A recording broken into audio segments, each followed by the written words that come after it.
God and religion have the same fatal flaw. They don't feel inherently dangerous or problematic. It's comforting to think that there's a cosmic father or mother that loves you and cares for you. Maybe they have a plan for you and might even grant you protection and favor. The problem is that nothing prevents a person from standing in front of a large group of believers and claiming that God communicated with them, and now they get to make war brides, commit genocide, and burn down villages. And since God cannot be questioned, human beings are motivated by an imaginary voice to do the unthinkable and often under threat themselves by said invisible being. Thus, the very idea of a supreme being existing while also being hidden and acting in mysterious ways inevitably results in mankind acting out their worst instincts under the guise of divine authority. Religion is the greatest bait and switch in history. It starts with, God loves you, and it ends with, get on the fucking train. But if you have evidence for this cosmic dictator, let us know. The show starts now.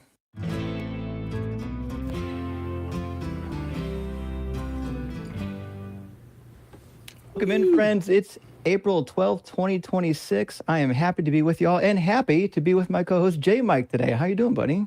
I'm doing great. I'm looking extra vampire-y today. I'm looking like a Skyrim mod with like the bloom thrown on because of my weird lighting that I did. I give the producers like probably the hardest time in the world with everything. So everybody in the chat, give them love because I only make things difficult for them. I promise.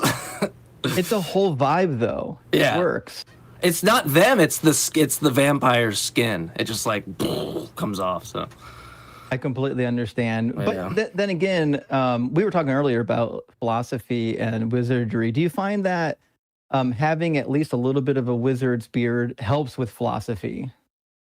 It does, and like I like professional wrestling gimmicks. So if I have to shed this gimmick, I can be like a wizard, and then I can have a gimmick of two supernatural personas for the show. So I'm okay. I'm actually like, I asked if they could filter out some of the grays in my beard. But I'm actually gonna go. I'm gonna go full on. You were there. I'm not making this up. You heard it. You heard me ask. It wasn't serious. I swear. I'm not that delusional. I think that we could do that right now.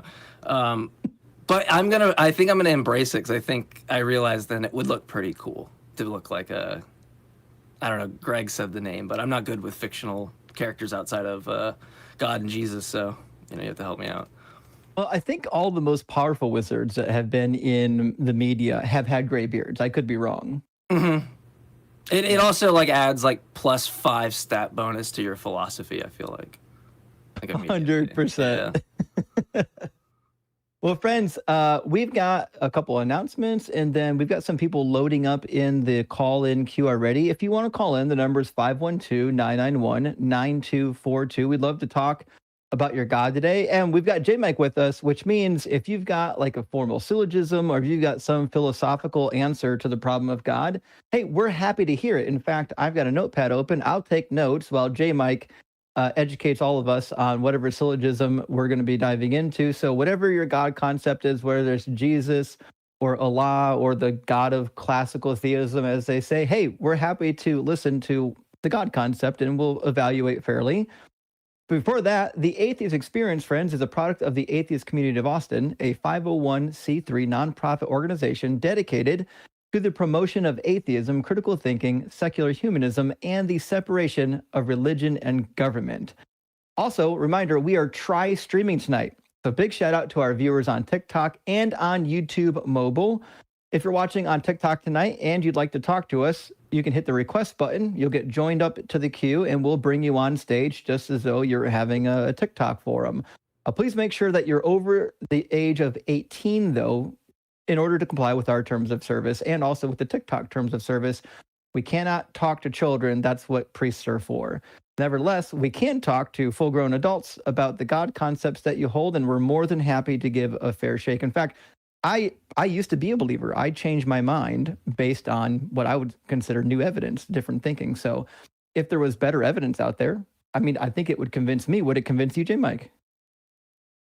What would convince me? Sorry, it was... No, I'm saying if there was good evidence, I think it would convince yeah. To rethink, yeah. My brain like stopped for like those words went in, they stopped for a beer on the way, and then that's I don't know what happened with my brain there. That's right. Well, listen, we've got a theist online already, Steve, calling in from Ohio, go dog pound, and wants to discuss the Noahide laws. So let's see what's going on here. Steve, welcome to AXP with Justin and JMike. How you doing? This sounds like something that I'm more of an expert than you at, Justin. I'm just kidding. Take it away. Hello? Steve, Hi, can you hear us? In the air, I'm sorry. Yeah, I can hear you, just a little bit quiet. Okay. So, Steve, first of all, what God do you follow? What God do I follow? I'm a Christian. So, Sure. All right. the God and Jesus and the Holy Spirit. So I would say the Trinity all in one. Sure. Fantastic. And did you want to present an argument for God, or did you just have a question about the Noahide laws? Yeah, it's I heard about it about 2 weeks ago. I heard that they were possibly coming back, and I was surprised. And when I heard about it, it sounded just like the mark of the beast. It really did. Part of the laws, and it was part of it, anyways.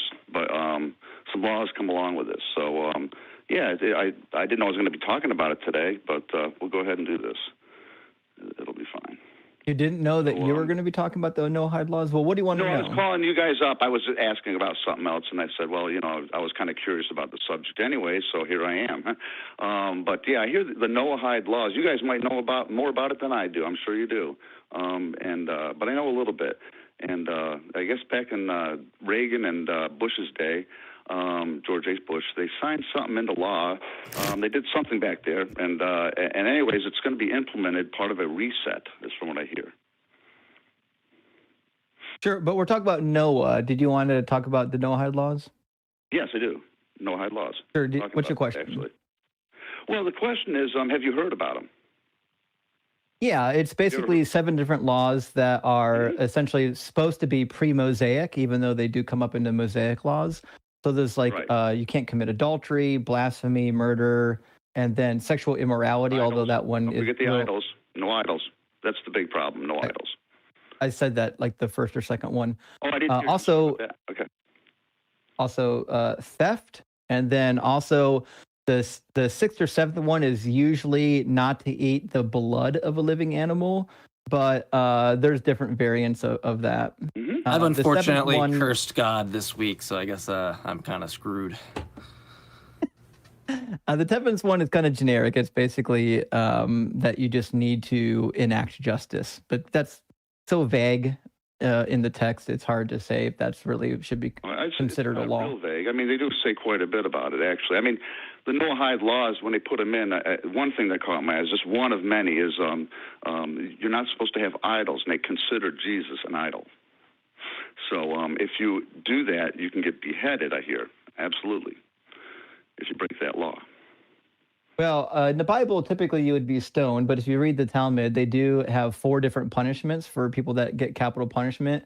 There's beheading, there's strangulation, there's stoning, and then hanging them up to dry on the wood. There's another one somewhere in there too. But nevertheless, I feel like maybe there's a question in here, but maybe we didn't catch it yet. What's the question? Well, it's coming this way. It's kind of an evil system, to put it bluntly. Very evil. It's part of the synagogue of Satan. It's what it is. To have laws? What's that? No. I don't mind laws. There's 10 commandments. That's what I go by. Not 7 laws. I go by 10. So I honor that. Okay. Though I can't do them perfectly. So you know that Jesus part of the 10 commandments cross over with this, right? Like not committing murder, not doing theft. Yeah, that's in the 10 commandments anyway. So idolatry. So what's wrong with these Noahide laws? Oh, well, for one, it's back in Noah's day, like the times of Noah. It reminds me of something else. But anyways, back in Noah, it's like you can't take a limb from a living animal. Well, back then they didn't have refrigerators, so I guess they did that. They would cut off a limb while the animal was alive, and that's like torture to them. No kidding. So yeah, Noahide laws are strange to have them come back in this day typically, and age. Genesis 9:4 is supposed to be, and most Jews recognize this as eating the blood, right? That's what Leviticus says, that life is in the blood. So when it says in Genesis not to eat the animal with the life in it. That typically means the blood. It doesn't mean that you can't cut it up while it's still giving its last breath. But nevertheless, that's neither here nor there. I'm trying to figure out what the point of the call is. That's the point. So we can address that. That's what I was going to ask. Even coming back. Wait a minute. Why is it even coming back? This is not. What do you? Okay. Can I ask? What do you mean it's coming back? What are you saying? What are you talking? Well, they're trying to sell it online. People are trying to push it, and people are trying to push crystals online. I wouldn't say crystals are coming back. Like they were established in law. Wait, why would you sign it? Morthal, but now they're back, baby. I've been praying to this crystal right here, though, and it's answered as many prayers as Jesus. So maybe crystals are the way. I'll put it this way, just to help you out. Like, what if they come back? Like, I assume that's like some ad populum. Like, there's a lot of people that believe it, kind of thing. I would just say I mean, there's reasons I should care, but I don't care the fact that a bunch of people think something they think is true. There's still a separate question on whether or not that's true, or we should follow those imperatives, right? I would argue we shouldn't, right? So I just wouldn't care. And it's like coming to me with like a moral fact machine. You're gonna get it. You get it. I don't get it because it's part of the mark of the beast. I mean, you're going to get it because you have faith in anything. I don't believe in any of that stuff, so I don't really know what that. That's what I said. Wait. That's what I said.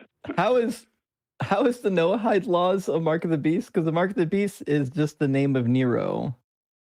Oh no, it's not. It is. It's like 616 and like it's in it like originally 616 and 666. Yeah. So the reason why, first of all, scholars overwhelmingly agree that it's Nero for a lot of reasons. One, because the manuscripts in Greek mostly say 666, which if you do the gematria on that, it comes out to Neron Kaiser, which is the Greek nominal ending for his name. If you look at the Latin manuscripts, they say 616. Yeah, that's right. Which follows the Latinized spelling of Nero's name. And we also have another variant, believe it or not, in Greek, it's 606, what comes out to Gaius Kaiser, which at one point was a nickname for two different Caesars, one of them Nero.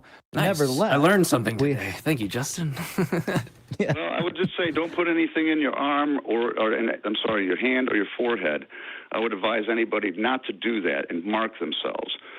It's coming back, all this stuff, and that's what all these machines. We got these AI centers right next to our house. Still don't know what that means. We got a lot. It means nothing. But it's coming back. It's like going to be at a movie theater. It's coming. Mark of the Beast. You may think it's fun. The mark of the beast is symbolic. At least the part where you put it on your hand or your forehead. That's why in Revelation 13 and 14, if you just read on into the next chapter, we also hear that there are human beings. In fact, the same chapter, there are human beings who have marks on their forehead, but they're not from the beast. They're actually from the Lord. Right.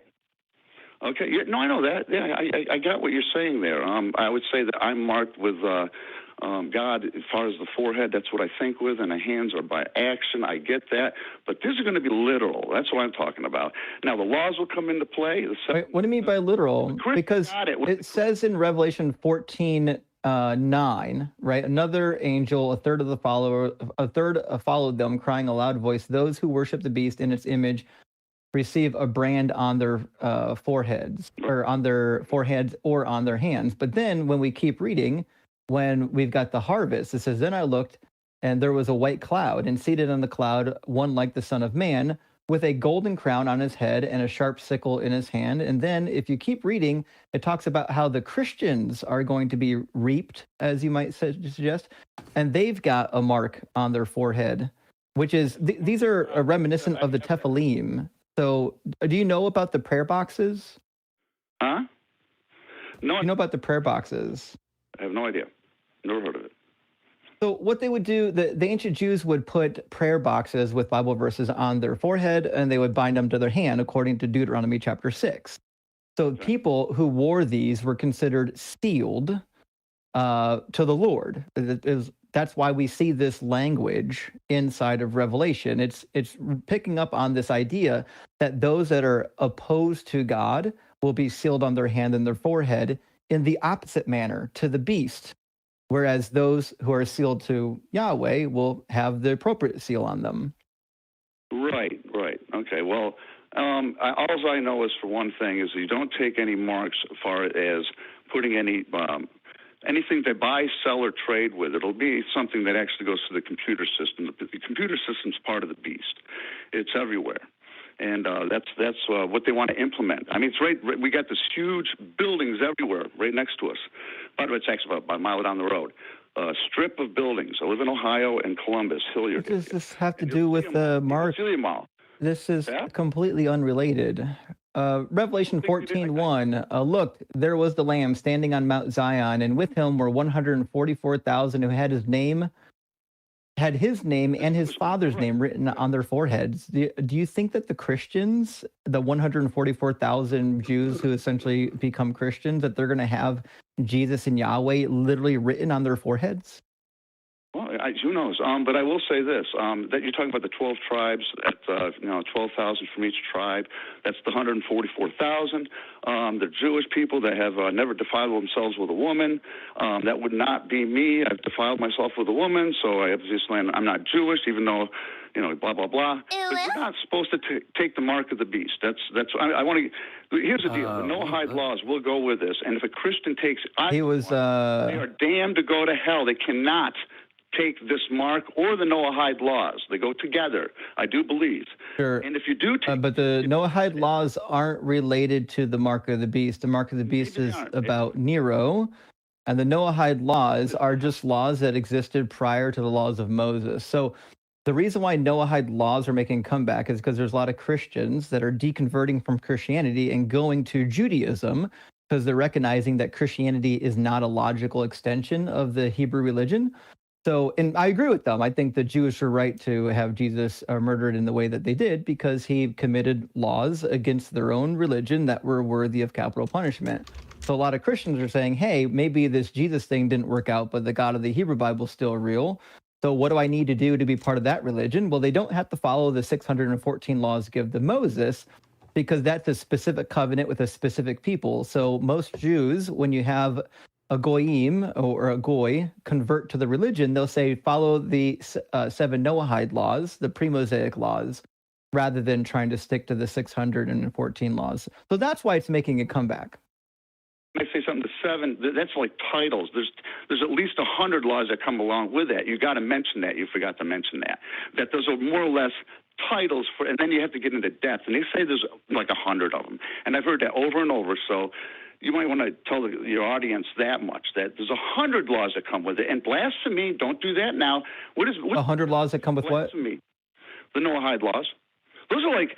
There's 7 Noahide laws, and Christians have laws too. I don't know if you knew that. No. Yeah, I know Christians have, but we don't force them on people, for one. And the thing is... Well, no one said that they're being forced on anyone. Oh, well, they will be. They will be. Well, they won't be. Why would they be forced on anyone? Because they will wait for some type of tragedy to happen, which could happen at any moment. Who is? To attack. Who's forcing it? Well, it'll be the government. Who's forcing? Which government? Which government is going to be forcing people to follow the 7 Noahide laws? Well, they signed them in back in. You can help me out with it. Was it George H. Bush or Reagan? Just trying to get your answer. Which individuals, which people, which government are going to be forcing people to follow the Noahide laws? All right. Our government will force these people, I'm guessing, I would imagine, because they're the ones that signed it into law. So I'd imagine they would... Sign what into law? I think guessing was the most honest word you've said today. Noahide law. All right. The Noahide laws, can you trace them back to, George H. Bush, who signed whatever it was? Could you have it in front of you? I don't have this stuff. George H. Bush did not sign any Noahide laws into legislation. They put it not. Now you're playing games. You didn't see it. It's right after no child left behind. They threw it right at the bottom. Okay. We saw how well that policy worked out. Yeah, right. Yeah. You guys already said you think it's a good idea that Christians can't get it, for one. If they do, they cannot. You get what? What are we talking about? The Noahide laws. Under idols, they are not allowed to worship Jesus. Okay, they consider that. Well, I thought you were a Christian. Believe in the Trinity. They will kill you if you. I don't think he knows what he is. No. Okay. Anyway, Steve, are you a Christian? Of course I am. Oh. Sure. Okay. Do you know that some of the Noahide laws are specifically given to non-Jewish Christians to follow in the book of Acts? I don't know what that was about. If you're talking about something, no, I have no idea. I heard somebody mention something yesterday, but I didn't look into anything. I did hear something there. Go ahead. You can. Acts 15, there are 4 laws that are given to the Gentiles converting to this messianic religion, and they don't want to make them follow all the laws of Moses, so they send a letter, and that letter has 4 different laws that they need to abide by. So the 4 laws are as follows. In fact, I'll read you the letter. Yeah, read them off. It says, therefore, I have reached the decision that we should not trouble those Gentiles who are turned into God, but we should write to them to abstain from things polluted by idols, from sexual immorality, and from whatever has been strangled, and also from blood, which is why people like Christians who want to follow some kind of laws from the Hebrew Bible would point to these, or even people deconverting from Christianity would point to these, because these are laws that were very serious to the Jewish people that you don't have to be part of the covenant to follow. Well, I got 10 commandments, not 7 laws, and I follow those, and they conflict with the other 7. So the 10 commandments are part of the Mosaic law, Steve. That's what I'm trying to tell you. If you're not part of that covenant, if you're not part of the Jewish people, you're not technically required, at least according to the Jews, you're not technically required to follow all these laws. What that means is that if we're going to apply some of God's laws, we would apply the pre-Mosaic laws, the laws that God lays out for humans who are not Jewish or not Hebrew. Okay. Well, just nobody. They're saying, other people that know a lot more about this than I do. They say online not to take it. I believe them, not to take it because, and the Jews say you cannot. They've said it. If you take this, if you're a Christian, you'll get beheaded if you believe in the Trinity. The Jews have not said that. We believe it's the same. What's that? The Jews do not say that. They can look this up themselves. You're not telling the truth. Oh, I'm a liar now. You call me. Thank you. Yes, I'm calling you a liar. Yeah. Okay. I called up to you before on about Daniel chapter 8, and you guys called me a liar there, saying that. Maybe you're the common denominator here. No, I've called you before. You did the same thing every time, and then you're wrong. Do you think that we just say you're a liar because we think that's like a card in our back pocket to use, or do you think that he has? But like honestly, just answer me honestly. Do you think like Justin has this like card in his back pocket, like called the like charge him with lying card, and he just pulls it out and uses it, or like, do you think there was a reason why he thinks you might be lying about this? Just answer me. Do you think that he has a reason or no reason? I don't know. He has no faith, I can tell you. Maybe you should ask him why he thinks that you're lying. You could probably explain why he thinks you're being deceptive. I'm being deceptive, you said? I'm saying if you inquired on why Justin called you a liar, you could ask what reason you would have. You guys did this last time. You called me a liar last time. You're calling me this time. Well, maybe inquire like the reasons why we think you're a liar, then you'd understand. But just like blanket statement saying like that's just what you do or something like he has no reasons kind of insulting. Like Justin presumably has a reason on why he thinks you've lied on both occasions. So you should just ask about that rather than just going, nah, don't listen. Like that's what you did. You literally were just like a child. I'll have to live with that, I guess. We're about to get hit by... Yeah, it's you. It's your life, not me. It's you being a child doesn't affect me. It affects you. So you should probably look into that. We're getting a hit.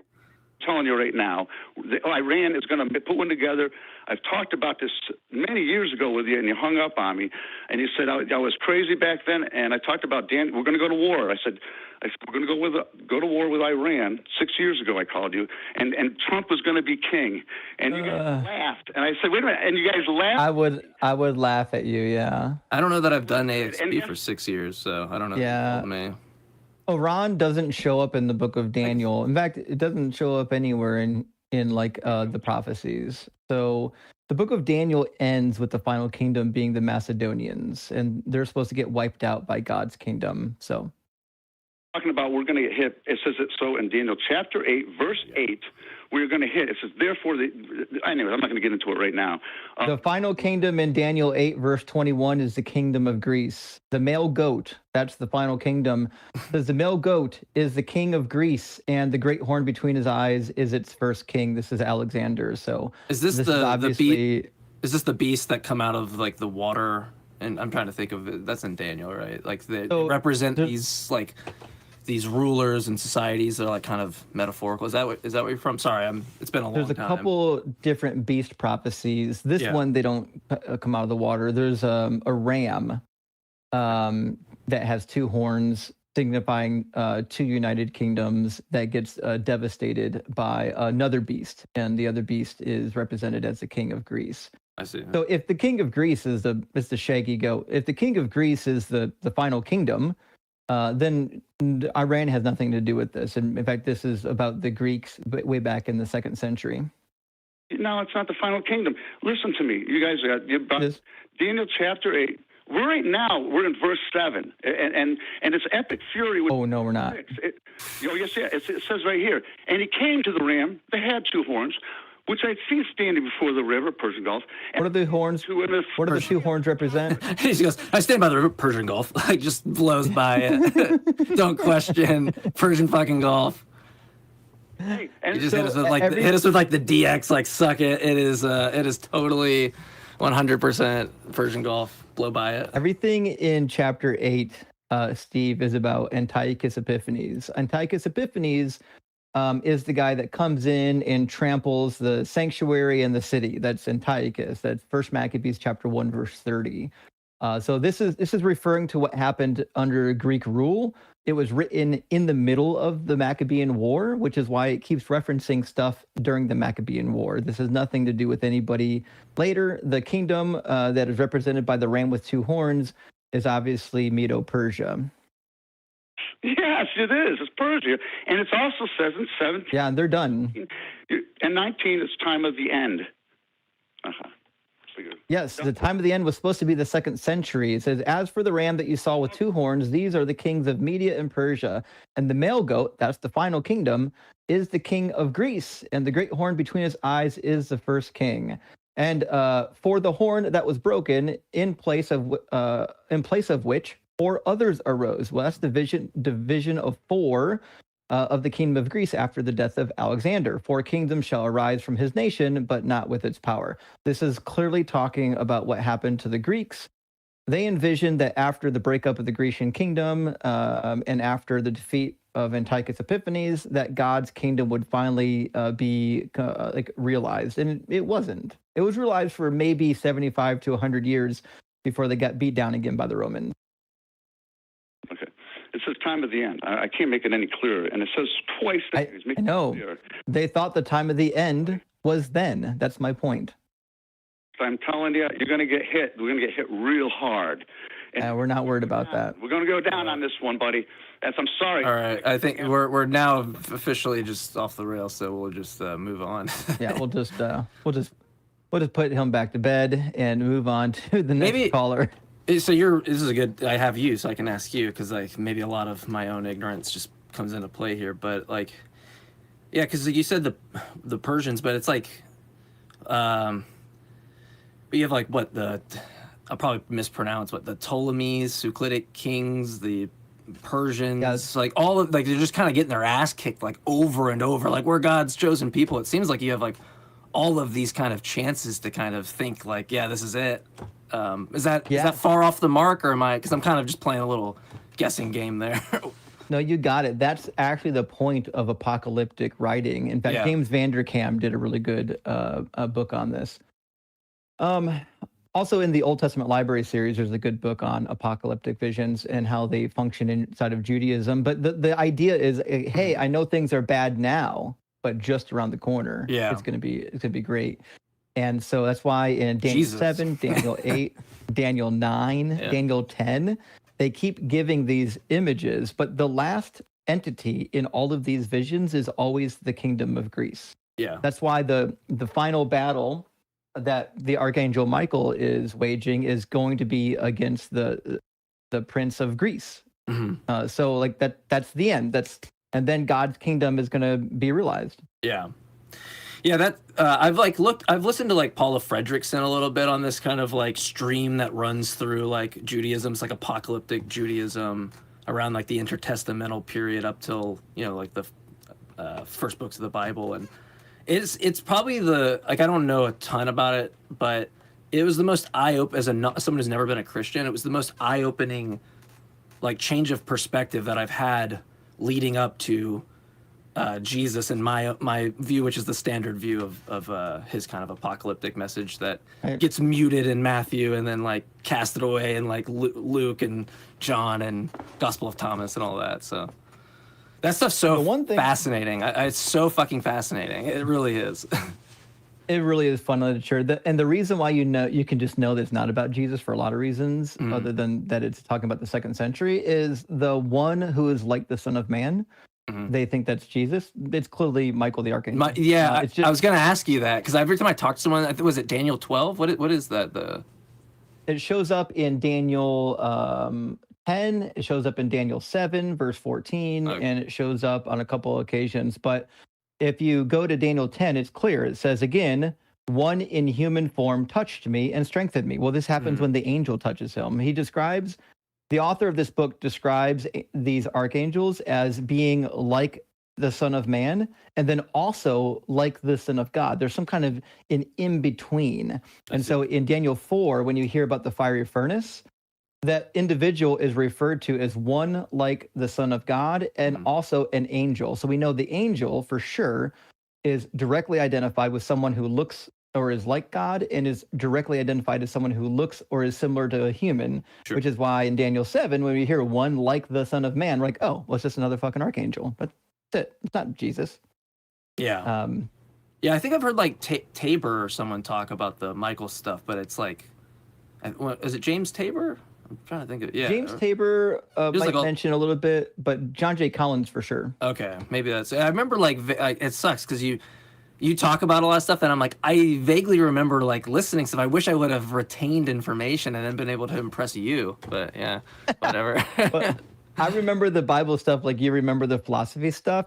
It's I would trade it tomorrow. Some genie comes like, you could trade all this wizardry, metaphysical stuff for like stuff that like probably actually happened in history or probably didn't happen in history, and you have a decent guide at figuring out those things. I'd 100% make the trade. It'd be like get up there like an NFL draft and like, the JMikes have issued a trade. Well, you get to flex your brain muscle now because I'm going to bring in a theist, Jason, also from Ohio. Apparently, Ohio's the place to be today. Wants to ask the host, is a mind-dependent universe more reasonable than a mind-dependent one? Well, welcome in, Jason. You're on AXP with Justin and JMike. How you doing? Good. How are you? Doing well. Thanks for asking. Doing all right. I'm really hungry, so I could have a full belly if I'm being honest. But. Jason, I think it's a fun question that you come up with, but I'm going to punt this over to JMike. I think this is kind of his area of expertise. So if you want, you can kind of rephrase or build out your question a little bit before we interact with it. Yeah, that'd be great because, yeah, like a general reasonable, it's like, I don't know, maybe someone who's limited on their experience and books and what they have access to them, it might be reasonable for them, or something. So it's a little broad. Could you... Could you kind of go more into that? Yeah.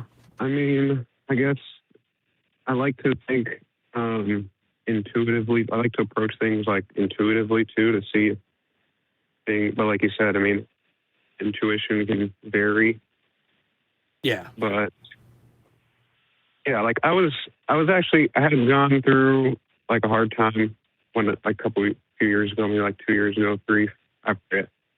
But like questioning, why I believe what I believe and why I believe in a God, Yeah. And this approach, the whole mind independence and like the nature of like in existence, it's not like directly related to Christianity at all. Yeah, it's but I believe, like general kind of fundamental mind kind of idea. Yeah. Yeah. No, I mean, that's I've fine. Yeah, no, that's fine. But I guess I want to ask you, because I think I know what you mean, but maybe we should unpack it for anyone that doesn't hear the kind of stance independent, mind independent talk. I mean, it's pretty, I guess, easy to figure out. But so your view, you think that it is more reasonable to think that the universe is mind dependent, like it depends on a mind in the sense that like it's within the mind, or it just depends on like some antecedent event, like God, a fundamental mind creating the universe? Because I feel like you could interpret that two different ways. Yeah. Yeah. I mean, I guess that's where I take it. I haven't been down like the roads of like. Sorry, for clarity, which one? That God's responsible, the mind's like, responsible, or that it's within the mind of God? There's because you have like maybe panpsychism or Yeah. like maybe pantheism, which I hardly know anything about those concepts, or Buddhism or something. Well, it but sounds like I would say that there's. That's why I'm asking, because it sounds like you might be describing like idealism. Sure. Yeah, you can call it that. Okay. Yeah, I just wanted for clarity's sake. Mm-hmm. Okay. Idealism, but how many people know what idealism is? Almost people think it has to do with being an ideal. Yeah, I mean, yeah, that's fine. It just helps me kind of understand whether or not you're saying God is required for like the universe to exist, or like it exists within the mind of God. But it's an old position. Yeah. That's fine. I guess, like, I don't know. I'm weirded out by, like, I can give you initial thoughts. I don't think this is like the greatest thing in the world, but I find like the separation of things being mind independent, like there being a meaningful distinction between mind dependence and mind independence is like what helps me in my, like, if I'm like, oh, my friend lied to me, or someone might have stolen something from me, I'm trying to figure something out. I might have in my head like, yeah, they lied to me. But there's like this further investigation that I need to do to see if like the imagination I have kind of maps onto the reality around me. And I'm wondering like what, like, I don't know, that distinction's really weird to me when you just say like we're all in the mind of God. Like, I don't even know what establishes like real versus just imaginary at that point. So I'm kind of weirded out by the thought, like just initially. When you say the universe exists in the mind of God, I don't know what that means. Yeah, I don't know if I said that, but I approach it, I guess, two ways. One has to do with the universe as we know it, like material things and science and studying the universe, studying matter, space, time. And the other has to do with consciousness in people. Okay. And so those are two roads. We could attack either one. But yeah, I'm still not really like, because when I said just a second ago, when you say it's in the mind of God, you said you didn't say that, but I was asking for clarity if that was your position. Oh, so sure. That is, yeah. So I mean, you might not have said those words, but you clarified that is your position. Okay, but why think that? I'm trying to understand what makes you look at the world. I don't know if idealism is that what idealism is. That we are in the mind of God. Well, that's like a theistic form kind of like idealism. Interesting. It's a theistic form of idealism. Kind of vague too. It's kind of like in the mind. Yeah, of I mean, God. let's not get hung up on the philosopho, speak or anything like that. That's my bad. But I would just very simply, why would you think? Because like I feel like you said you were a Christian, so there's some background stuff going on there, on what you believe. But why would you think it's more reasonable to think that the universe or us exists within the mind of God as opposed to it being like mind independent, or as a product of the mind of God? Let's say either one. That was what I asked. God. That's what I asked from the outset for the clarity between those two. They're two different. Like those are two different dialogue trees for me to go off of, right? Well, I guess. Okay, in the mind of God. I mean, as a product, I mean, I don't know. I guess you could say in the mind of God. Let's go with that and see how far I guess it takes us, right? Yeah, I just want to know what makes you like. How did you come to that position? Let's just start real simple. With that. Well, so I struggled with the question of why humans generally, by default, seem to believe in some kind of creator, at least in times past. Maybe not today, maybe not these days. It's up for debate. And there's different arguments, right, as to why people. Yeah, but you go ask people on the street. Are you? I'm genuinely not worried about other people at the moment. I'm only worried about you. So I just want to know why you believe. Well, yeah. Well, it has to do with like myself and others, and why we believe almost intuitively. So that's what I was going to get into, which is like the material universe is. How about we start with this consciousness and material? And the question is, well, do physical things think and have experience? Yes, they do. Is the question. Okay, can you name at least two things that do? My brain, Justin's brain. That's a brain. Can you name anything else but a brain? Well, I don't know about jellyfish, but I don't know if they have conscious or sentience, but they have like neural sacs or something like that. I don't remember exactly what it is.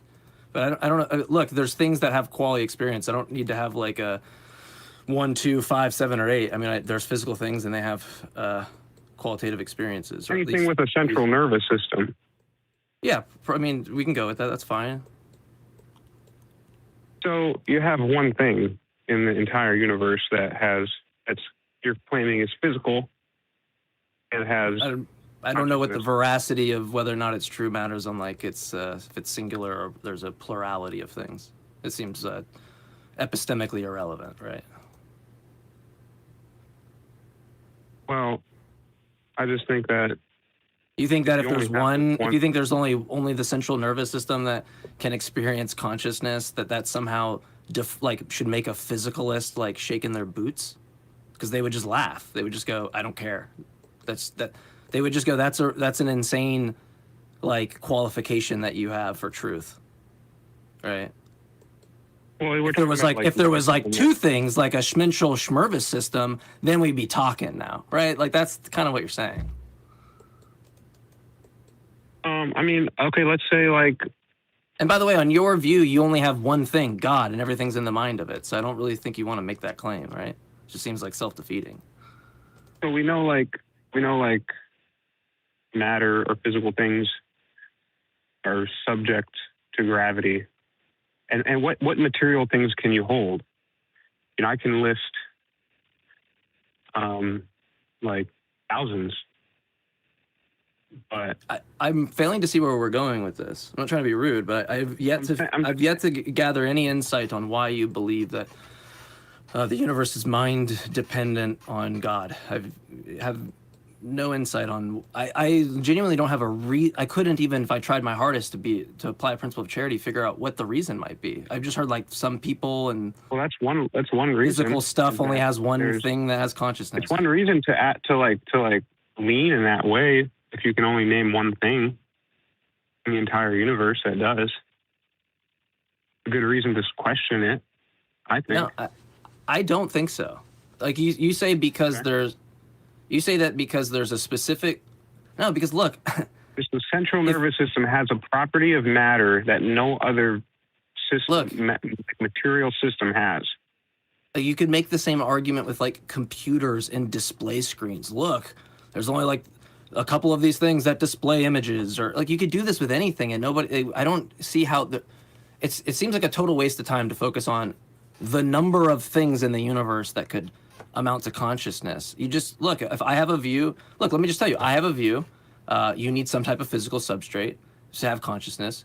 That substrate happens to be a central nervous system and axons and neurons and these kind of things, right? This collective kind of package of things, and you get consciousness with that. What's the problem? Because you can't come back and say, "Oh, it's only one thing." I'm going to go, "Yeah, I just said that to you." Right? I don't see a problem. Yeah, but okay. Well, you insist there's a problem, and I'm wondering why. No, I'm not saying it's like a serious problem. I'm saying it's a good thing to, it's reasonable to think. That's what I'm trying to say. It is. That's what I'm trying to tell you. It is not. No. Listen. It's not reason. It's not reasonable. Look, it's not reasonable to take the number of this one thing and then go, that gives me like, I understand, I genuinely do understand how somebody can think that. They're like, oh man, they're the only things. That's cool, like smoking a bong at a party, talking with your friends. But if you really like sit down and think about it and you go, okay, how does this get ruled out epistemically? Like things that I know, how do I rule this out just basically based on only the central nervous system is like this only thing that can produce consciousness? If you sat there, you would have to like lie to yourself to go, that disqualifies it, one thing. It's not reasonable in any sense to think that does anything. It shouldn't do anything for you. It doesn't raise the probability or lower the probability. It does nothing. It could be a million things. Mm-hmm. I mean, you could be Dr. Evil, right? And just be like 1 billion different things. Like it wouldn't make it more true because there's a 1 billion things, right? So I think we need to get back on track. So like one thing we've established is the number of, like, in my view, if I'm a physicalist, that doesn't really matter to me if there's like one thing. That doesn't make me shake in my boots at all if I'm a physicalist at all. So we have one reason Sometimes that when people decide what's like reasonable to believe, they go with like has the least amount of like hurdles to overcome with explaining things, you know, in terms of like reason.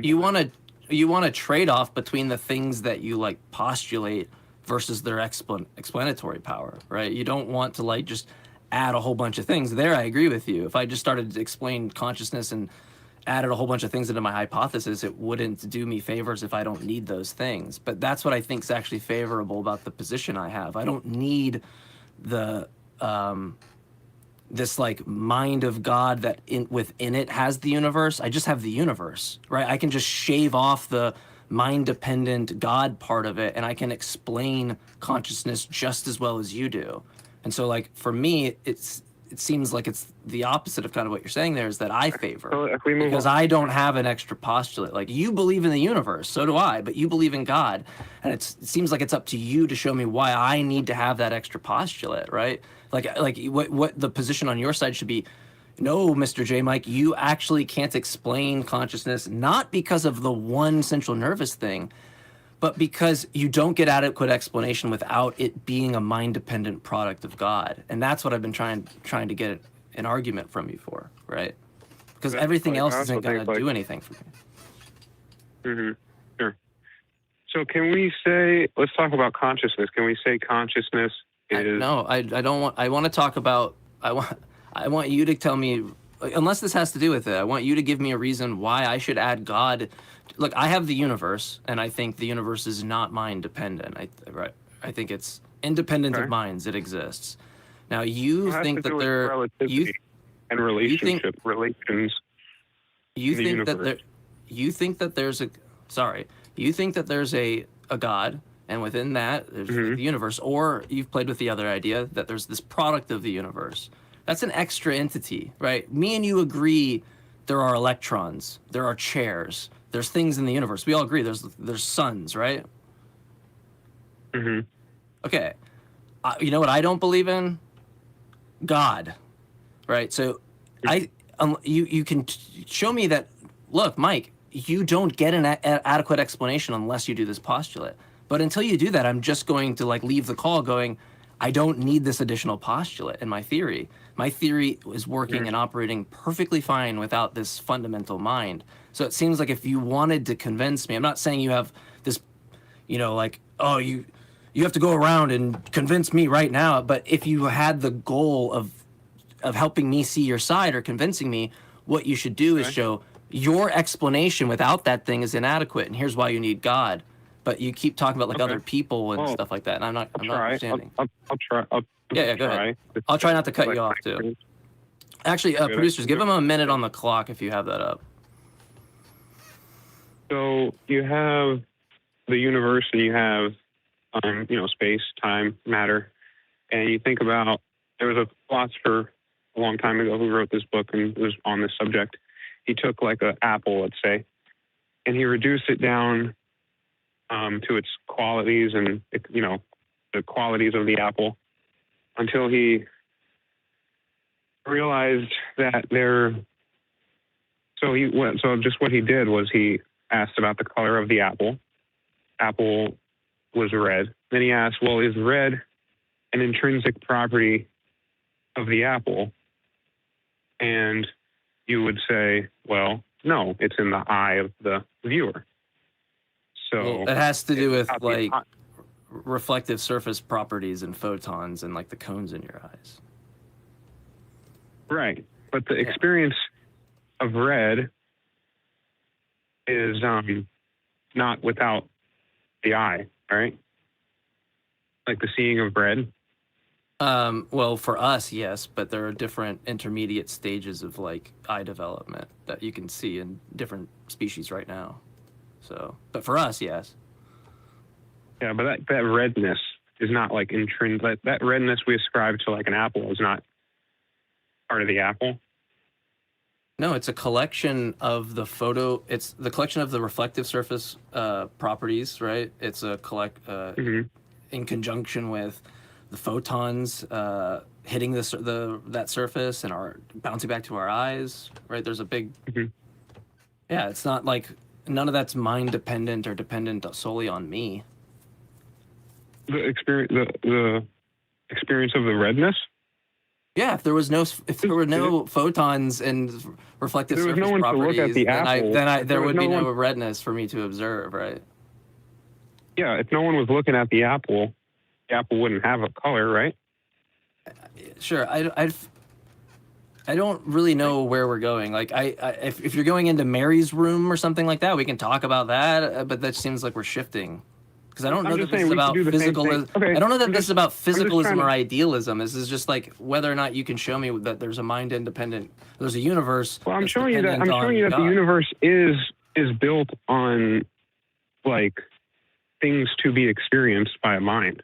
That's okay, but what's incompatible with having evolutionary and cosmological processes where you have a product of being able to observe things? I don't understand, like, the teleological aspect here for it, right? You grow into your environments, right? I mean, look, you look at it like this one thing, like we just had an eye, right? We had like a little cell. Like a little I'm forgetting. Someone could help me. Maybe Justin could help me. You have like a little cell, like a little hole, like a little pinhole, right? And you have like you can see this in, was it Nautilus? I can't. Pinhole, yeah, I can't. You have like a little pinhole. You have developments that the eye develops like a globule. Like, I'm going like way off my memory here, so people that know this stuff are probably cringing really hard. Point being is there's intermediate stages between like eye development. Looking at like what we have now as this product of like, oh, this was like, for me or something, it seems kind of equivalent to like the puddle analogy or something. Like, you're not really focusing on like so many other aspects of the development.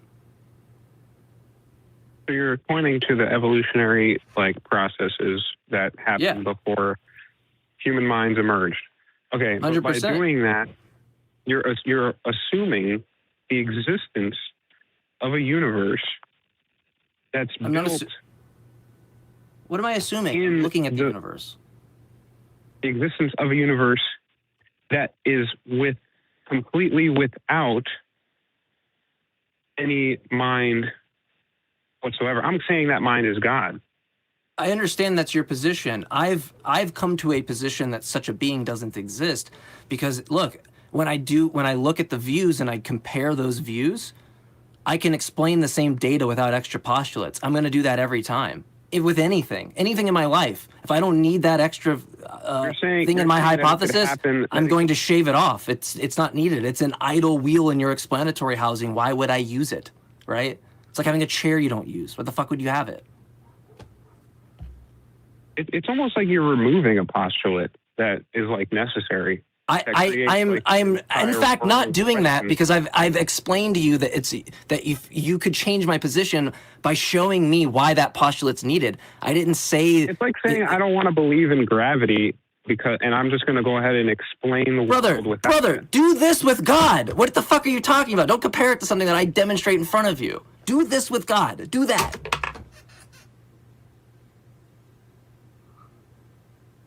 Okay. You're talking about comparing it to gravity. They're not the same thing. It's not analogous at all. If you want an analogy, you need a common property between the two things you're comparing. There's no common property there. I can demonstrate that thing with you. I'm saying that the fundamental mind, call it God, should never have been removed in the first place. Okay. You can show me, you can bring me to God. You can just show me, but you're evading that. You're focused on like me ruling it out. No, I talk with a lot of people about this. I've had a lot of conversations weighing out the different worldviews. It's a comparative method that I opt to use. I do this all the time. If you go back in the archive of the show, you'll go, Mike, shut the fuck up about this comparative methodology that you use. You will literally say that. I say it too much, right? So I've gone through this process. In fact, I was a non-naturalist.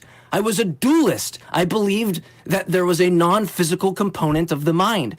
Guess why I don't believe that anymore? Because I compared it with this view and I realized that this has less postulates and I explain the data just as well. So I don't need to believe in something that I have no reason to believe, right? There's no reason for me to believe it. I shave it off. So you don't know my history on why I believe the things I believe. So let's just leave that off the table and let's put what should be on the table, which is you convincing me. And then I want to get this back to Justin because I feel like I'm going over time that Justin should be chiming in. I know we kind of split up the last two calls, but I'm not getting any reasons out of you. You sound like a really cool guy, but you're not giving me a single reason. The last thing you told me was, I don't think you should rule it out. Okay, show me. Well, I think, okay. I don't think you should rule it out because the universe would take because there's these relationships that make up the entire universe. And to claim, like space is relationships, right? If I say this house is in Ohio, right? Yeah. That means it's in a location and not in Georgia. It's in Ohio. Yep, that's where I'm at. Assume a relationship. I can confirm that. I'm in Georgia. I can confirm that. Right. So there's a relationship between, like, the distance between you and I. And that's not the only thing that has relationships. There's, like, size. So if I, like, a simple one that you take, like a tree, right? A tree, you say, wow, that's a big tree, right? That only means it's big in relation to smaller trees, right? Or maybe it's big in relation to your body. It's much taller than you. Yeah, I look, I don't think there's a saying, like, it stands there's no such thing as saying this is a big tree in an absolute sense. There's no such thing as bigness, unless you related it to something smaller. But you find that type of, this type of stuff. Okay, cool. I'm glad. I literally use this argument. I use this same talking point idea when I talk to people about morality and not understanding what it means for something to be like a mind independent obligation. It just sounds like saying bigger without anything like that's built into it, like relation, comparative analysis between something else. I get that, but okay, so we're both on board. You can compare things and go, that's bigger. Cool. It makes no sense to say Mike is taller, but there's no taller than. We agree there, right? There needs to be a taller than or a bigger than. We get that. How is that? Now get me to God from there, because I'm not seeing where we're going. So you find that with everything, right? You find that with distance. You might say, wow, that's really far. Far from what? Far from you, right? Or it's really close. Close to what? Close to you. Or you can even apply it to the texture of matter and material. You could say, wow, this apple is really hard. If you drive these are all things we can do. 100%. Yeah, these are things we can do. What now? We gotta. We're running a show. We need like more meat on it. Like it's kind of like me being like, there's a water bottle and there's a microphone. It's like those are things. They're compatible in both of our views. Okay, so yeah, I'm showing that. And I just we've been at this for 26 minutes. I just haven't seen the connection with God yet. If you could clarify where that connection is, that'd be great. So the connection is right there. Is that all these relationships need a framework to be registered inside of, to be realized inside of. Getting suspiciously question begging sounding, but we'll go ahead. I don't know what you're trying to say. We agree, right? In order to make relational claims, you need more than one object because you need to compare it to something else. I don't see where God comes in. So you need the experiencer to have that to observe that relationship, to register the relationship. Me and you and JMike. Yeah. What about God? Well, the universe, we can all agree, exists independently from us. Yeah, how do you I mean, make how do you make that inference? We're part of the universe. I don't know what you mean by independent. Well, so this relationship between a big tree and a small tree, if we're looking at it and we're claiming that, we can die the next day, and that relationship, we will, as you know, any reasonable person would say, that relationship, I believe, is still there for the next person to see, and for the next person to see. And why? Because the very nature of what is, you believe it exists. You believe those trees that you're looking at exist. The relationship doesn't exist. It does exist. Does not exist. It's an observation. It's not a relationship. Relationships are abstract thoughts. They're just us saying, hey, this thing slightly different from that thing, but that relationship doesn't have ontology. It's not a thing that exists. Yeah, you're not gonna be like, there's the relation. No, but it exists. There really is. There really is a tree. Sounds like a really smaller than the other one. Form of tag, except rather than using like the laws of logic or some other metaphysical universal, you're trying to use relationship as a metaphysical universal, and this is just silly. It sounds like you want to make this inference from we're observers, we observe things. Those things like require some observer, which I don't even agree with that. Like there could just be no mind. So you don't think? Hold on, real quick. But you seem like you want. It seems like you want to make an inference further that therefore, like the universe needs an observer, which would just, if we like made this into a formal argument, it would just be formally invalid. Like that does not follow at all. But if I try to apply like a principle of charity to you and what you're saying, I mean, all I can really do is inquire why you think we should make such an inference. Like what gives you, like, why, like, motivate that, right? It just, I don't really hear much motivation. It's just kind of like, I see this thing in the world, we observe things, and it seems like I can extrapolate that up to the top level. I don't see any reason why you would do that. It also just seems like all you did to me, from my vantage point, the way that I see it, is you now introduced a totally unnecessary idle wheel in your explanatory housing, right? I don't see how it's doing any heavy lifting at all. And so for me, I'm looking at that and I'm going, it seems like it was a good thing for me to shave that thing off, because I still am not hearing any reason to bring it back into my theory. So you believe, so do you believe there are no objects? If you believe there are no relationships, there are no objects? No. Relationships are observations about objects, but they're abstract thoughts. They're not things that exist. If humans didn't exist, these relationships wouldn't exist. Between objects? Relationships wouldn't exist because they're propositions that come from minds. Yeah, unless you want to be like a Platonist or something, but then I could argue you're just like so many more additional things in your view that you don't need. The relationship might not be being made in time by somebody, but those objects are existing in space and time, whether you're there or not. I'm sure they do, but relationships don't. Relationships are propositions made by human brains. They're not things that have like a Platonic realism or anything. It is a relationship. Listen, Jason, this is really an interesting conversation, but it's been a half hour and now we're going in circles, and I haven't heard a good motivation to overturn Occam's razor for JMike's position.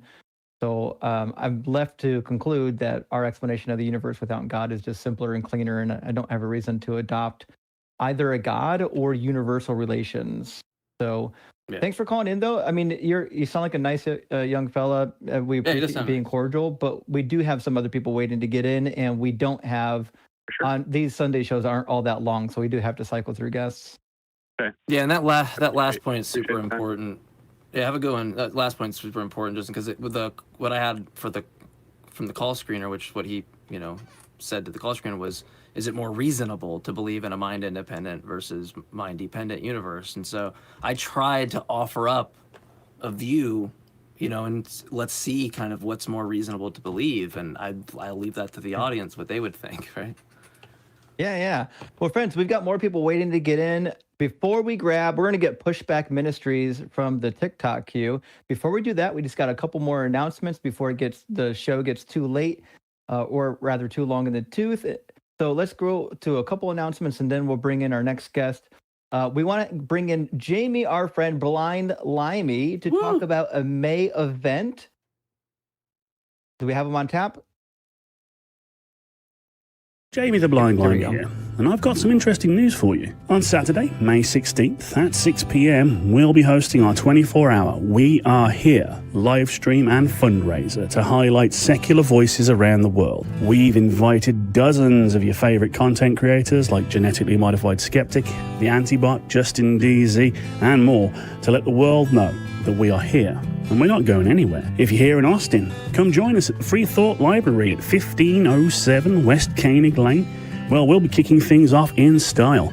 And if you're online, do join us on the Atheist Experience channel to check out the stream and join in the fun. So join us from wherever you are in the world, and together we can dedicate ourselves to secular humanist values wherever we are. Thank you, Jamie. And also, we want to send a thank you for putting the show together to our casting crew. Every week, we have people putting the show together, operators, audio operators, note takers, call screeners, chat moderators, and video personnel that make this show possible. JMike and I have the fun task of just getting up here and getting to talk, which is our favorite thing. But a lot of people help to make this show go well. And if you want to volunteer or lend some expertise to the ACA, or even perhaps be a host, you can contact the ACA.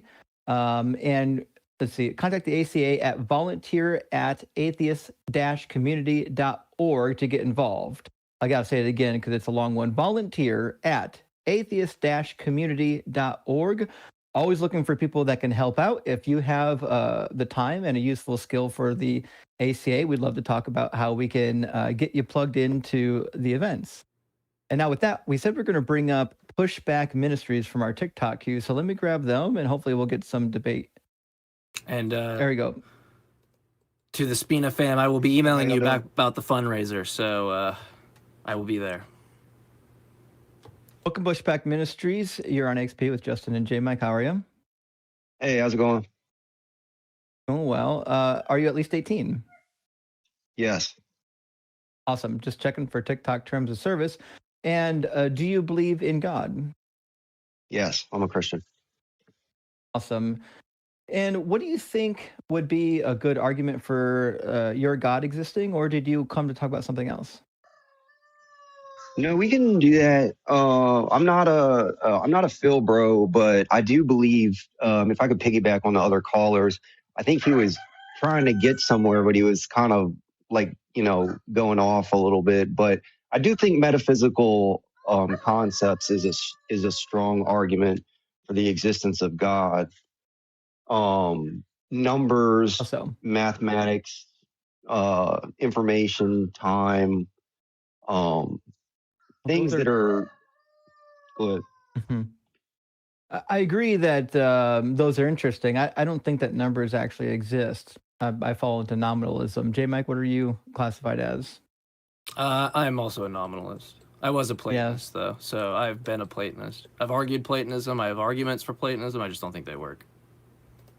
So in order to move forward with some sort of transcendental argument, I guess you'd probably have to convince us that there are some transcendentals.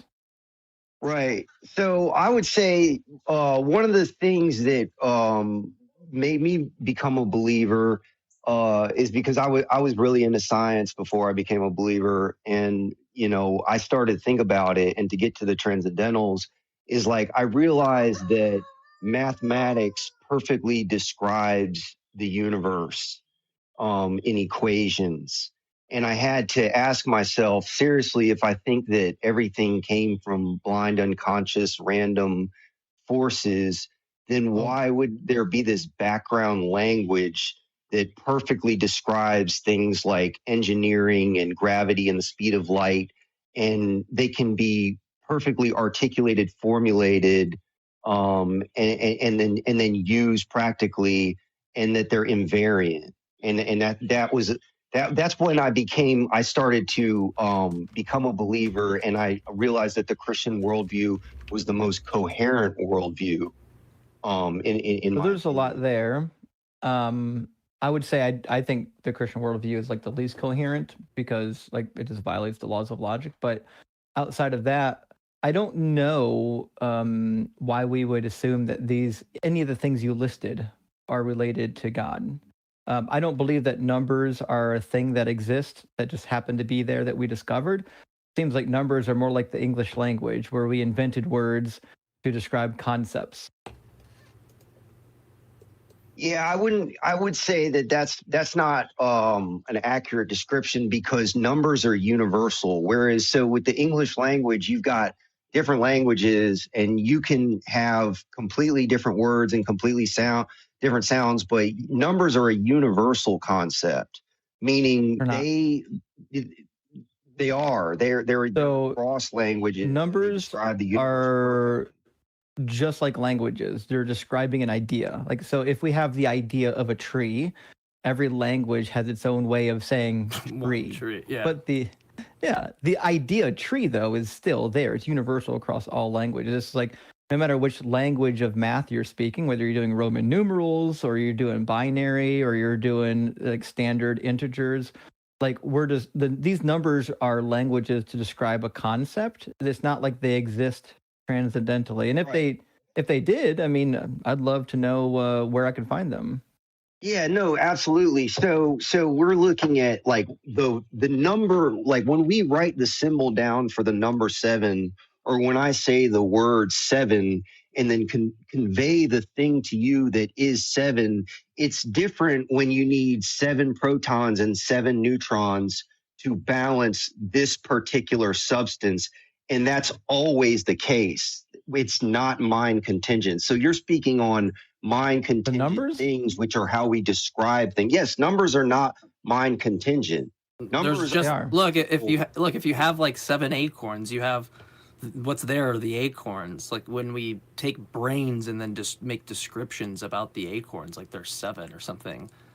I think you're getting lost in this weird thought that like, when there's 7 acorns, like there's something imbued with like 7 in the world when there's not, right? There's just like instances of this object, right? Right, but I'm getting down to the fundamentals of like how different chemicals and elements are balanced and created. Like you've got like uranium and I mean, look, I could be a Platonist and still not believe in God, right? I can think numbers are real and still not believe in God. So I don't really know if we should go down this for like a lengthy period of time, like, right? Because I was a Platonist in conjunction with being an atheist. I thought, propositions were mind-independent things, right? Right. So it's perfectly fine to have that belief, but I don't see what turns on it for theism. Right, and I'm not real good on all the philosophical terms, but I would just say that when it hit me, when I became a believer, I believed in God, and then I became a Christian because I felt led to Christianity being the most coherent worldview. But it hit me that there is an order in the universe, and because I used to be an atheist and a physicalist, and I believed in the Big Bang, and I believed in evolution. I drank that sort of Kool-Aid. And then I realized that how could you drank the Kool-Aid? How could it? Let me just. You mean you read the science and believed it? So you don't think that there was like a series of really epochs? Into like Sagan, and I mean I was into Bryson and Dawkins. I mean I was definitely I believed all that stuff. But now when I realize that like chemicals and chemistry and balance and strong and weak nuclear forces and all these things have a mathematical symmetry that is not explained well in a random physicalist universe that. Okay, that you're already wrong there because again, being like you said this at the very beginning, it's not a dichotomy of theism or blind random chance, like indeterminacy. That's not a dichotomy. You can, in fact, I'd be willing to bet if I polled the audience if they were determinists, a lot of them would say they are determinists. And a lot of them might be like, take it as far as like really hard determinism. They might go what's called necessitarianism, this idea that everything is necessary. There's no randomness at all. God doesn't exist. There's absolutely no indeterminacy in the world. An interpretation of quantum mechanics isn't going to have indeterminacy under this view. And so when you stage it like that, you've already created this false like scenario, this false dichotomy. It's not God or blind random chance. It could just be necessary that the initial state of the universe starts the way it does, and every subsequent event is also necessary, right? In other words, the domino hits the next domino, and there's nothing else. There's no other domino to be hit, all right? So we got to squash that, because that's already wrong thinking from my view. Well, I understand that, but I mean, in that sense of determinism, you do realize that you're actually negating the possibility for there being truth claims and falsities. So like for us to have this conversation. No, not at all. Just not at all. Give that argument. I'm sure it'll be forthcoming. Oh boy. Hey, Pushback Ministries, are you familiar with Frank Turek? Oh yeah. These kind of sound like Frank Turek talking points. There's not great talking points. There are better apologetics than this. Yeah. Well, I mean, this is just us having a conversation. I mean, I just can't see how you can give an account for balance and order and information in a human universe that even if it's deterministic, what determined it? What do you think order means? Order means like sequence, like things are sequence, like there's repetitive nature. Is there a reason why that wouldn't exist in our worldview? That is discernible. Yeah, what rules that out in our view? Why wouldn't that? That's a great question. Why wouldn't that exist in our view? How is that not compatible with our view? I guess I would ask you to give a justification for why it would exist. I mean, it sounds like classic textbook burden shifting. Mm-hmm. Right. So your claim is basically incredulity. I don't know how the atheist worldview can account for order. But that's not really an argument. That's just you being incredulous. I think that the true Occam's razor would present that if we have a mind and we use logic to determine order, that order could only come from a mind. And that Occam's razor, you've added like numbers, logic being its own thing. I don't know if it was you or the other guy with relations, but I think you have probably that view, right? So you've inflated your ontology massively, and we're looking at that. Me and Justin are like, I don't want that shit in my metaphysical theory. That's way too much ontology. That's like the ontology pie. Like it's like an ontology buffet. Like, you don't need to eat that much, dude. Yeah, but then do you think that there's a thing to being overly simplistic and like you? So basically, when I ask you you want me to give a justification for God, which I say God is metaphysical. Okay, but then when I ask you for a justification, what does that mean? If I'm a naturalist, if I'm a metaphysical naturalist, my view is metaphysical. It's just naturalism. That's not like a spooky word that only works for like supernatural. People think it's like means something like supernatural. If you're a naturalist, a metaphysical naturalist, that is a metaphysical thesis.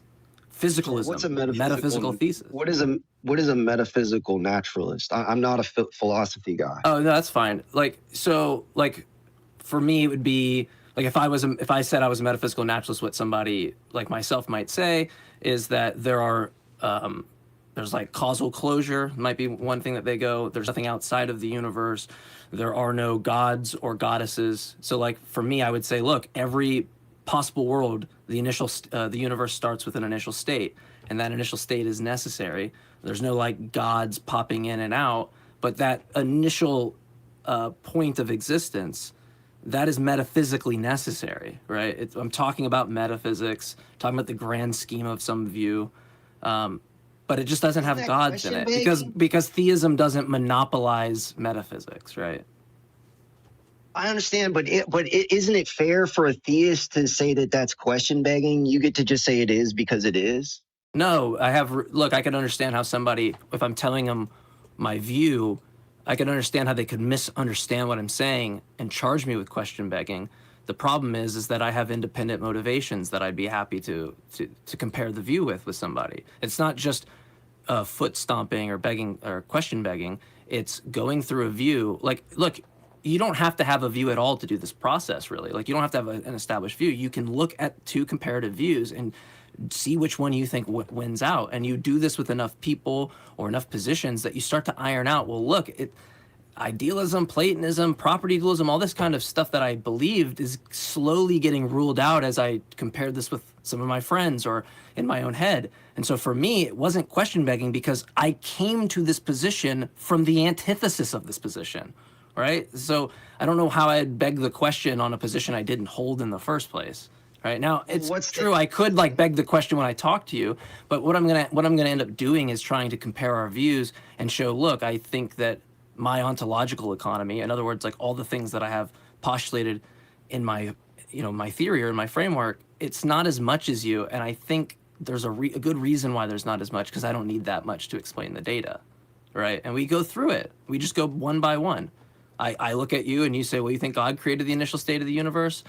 And I go, I don't think a God created the initial state of the universe. It's necessary. We can start talking about this will get too much into the weeds. We can start talking about its modal status, whether it's contingent or necessary. And I can just go through this process and show you why I wouldn't have God as this brute contingent origin or the universe being this like kind of brute contingent fact that comes from God, right? Not an optimal theory by my lights.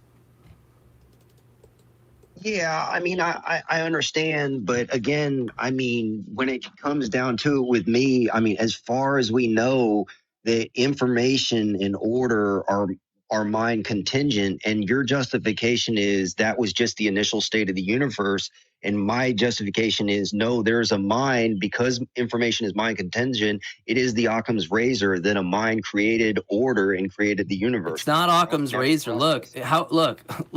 You have the same thing I said to the other caller. We both agree electrons and chairs and things in the universe exist, right? You don't deny like stars existing, right? No, I agree. Great. What we don't do is we don't take a proposition like God exists and then make some logical derivation to the existence of electrons or the existence of chairs. We don't get that for free by postulating God. I don't get that for free by postulating the initial state of the universe. We're both on an even playing field, right? So what ends up happening is we do like this countenance. We both have the same kind of things in our view. Maybe there's some stuff in the world we both don't share. But the point of the comparison is to find data we do agree upon. There's no point of me talking to you about angels and explaining angels because there's no angels in my view. But what is shared between our view is an initial state of the universe. You think God creates it. I don't think God creates it. I think it's a necessary initial point. But we're in agreement, for the sake of this conversation, that there's no infinite past universe. We're both in agreement. So we have something to compare. What do I think best explains that initial state? That it's metaphysically necessary? What do you think? You think that it's brutally contingent, or you think it's contingent. It depends on whether or not God decides to create one. Okay, well, your view talks about explanations. What's the explanation for why God chooses to make an initial state of the universe rather than not? Why does he do that rather than just not smoking a big fat God bowl or a big fat God blunt, being like, I'm fucking awesome, I'm God? Why doesn't he do that? It's part of your explanatory framework to explain why he does this rather than not do it. But I have a feeling if I was to press you on that, we'd get into this weird brute area of explanation. You wouldn't know why God chooses to create a universe rather than not create a universe. And that just seems like, wow, you have an extra additional thing in your view, and you can't even give its explanatory role. So that's why I opt for views that don't do that don't add an additional entity, and that when pressed, why does God create the universe rather than not create the universe, and someone throws their hands up, or we get into this infinite chain of brute contingent desires, I'm just going to go, I don't want that view. That view is non-optimal for me.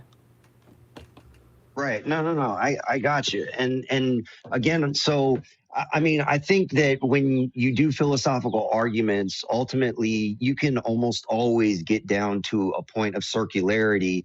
And in my mind, God is the only thing that can get you out of that circularity. Because basically what we're saying is there was a point of origin of the universe, and you're saying, I don't know, but I believe that there is natural processes and balances and order and information, and I don't need to give an account. And I'm saying God, and now you're saying, okay. Yeah, we didn't say that. And look, Justin can explain this to you. Like, we both have very similar thoughts about this, and so I need to stop walking over Justin right now. I'm going to shut up. No, it's okay. Well, you keep saying that we have to explain the order and the information. I don't believe that it exists. I think the things that we call order, the things that we call information, are just abstracts that our mind are saying, oh, that does a thing. The thing that it does, we're just going to call it order. But like the fact that we call it order, it doesn't mean that it is in fact order. That's just how we've chosen to describe a particular process. So I'm not really sure what you mean when we say like we have to explain order. Why do we have to explain order?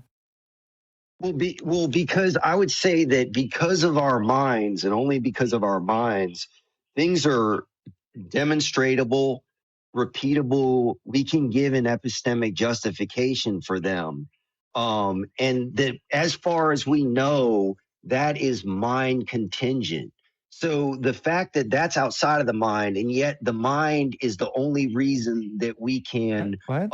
verify that process leads me to believe that those things that are outside of the mind require a mind to observe, to repeat, to test, and then to use in, like, for example, engineering principles that have stood the test of time for thousands of years. But they also they epistemically require an initial mind. But I think you've confused. I think you're confusing what's happening here.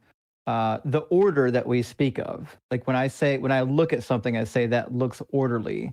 The orderliness doesn't exist outside of my mind. That's just a phrase that I used to describe something. And we could determine what we think orderly is. There's so many ways to describe something that we think is in order. So it's not like there's this mind-dependent thing that exists outside of our own minds. That's not what we're saying. What we're saying is that the word order is just describing what our minds think about something. That's it. Right. Well, let's go into that because I could give you some examples. Let's say time. You have past, present, and future induction. You have a perfect system that, as far as we know, it can't be violated outside, unless you're out in my worldview. You would say that God supernaturally could violate it. But let's just say, for example, in the human mind, you have past, present, and future. The past is always the past. It always becomes the present, and then tomorrow, the future always becomes the present. Why would that system exist and then perfectly and that's, are you saying that that's mind dependent? That's only inside the mind? No, I have no idea what you're talking about. The sequencing of events is not mind dependent. We describe it by using time terminology, but the sequencing of events is just how reality behaves. Everything doesn't happen all at once. But I could say the same. I could just be like, well, that's just how God behaves. Like when I look at nature, like that's the thing. You're using the same argument that I would make. Well, you don't know how God behaves because you don't have any demonstration of God. Right? You're just saying that now. I could say that's how Zabumafu behaves. Well, okay. Well, show me Zabumafu. Right, but I would say that the scripture and the church give an account of God creating nature, and the order in nature is a demonstration of God. And so, like, when I say that, but then you say, well, past, present, and why would future, I trust the scripture? Well, they just behave that way. Like, why do you get to use that, but I can't? But why would we trust the scripture on any of this? Like, we're evidence-based. Like, we're basing it on actual evidence, not what a book said. Yeah, but yours is unfalsifiable, because the second that I say we'll give an account and a justification for it, you say, "Oh no, that's just how it is." So you question beg every time. I didn't say that. You in a corner. I never said that once. I don't get to do that. I think no. Hold on. I think he's talking about what I said about the initial state being necessary, and he's just saying it's like foot stomping that that's the case. No, look, yeah, that is what you're saying, right? You're talking about what I had said? Well, both of you, because when I asked Justin about induction, that's fine. Hold on. I don't want to get off that yet. Look, the point that there's a difference between scientific inquiry and what metaphysicians do, right? Metaphysicians aren't going out doing novel predictions for their metaphysical thesis. It's not what they're doing, all right? Like, at least I'm not aware of these. Someone could bring it to my attention to be great. But it seems like we enter into the realm of like empirical investigation, and luckily for a lot of people with different metaphysical views, our investigation about the world and what we do is compatible with a range of metaphysical theses that are not compatible with each other, right? So an idealist can look at scientific inquiry and make it part of their view. Like, anyone can do this. They can umbrella that with their view pretty easily, right?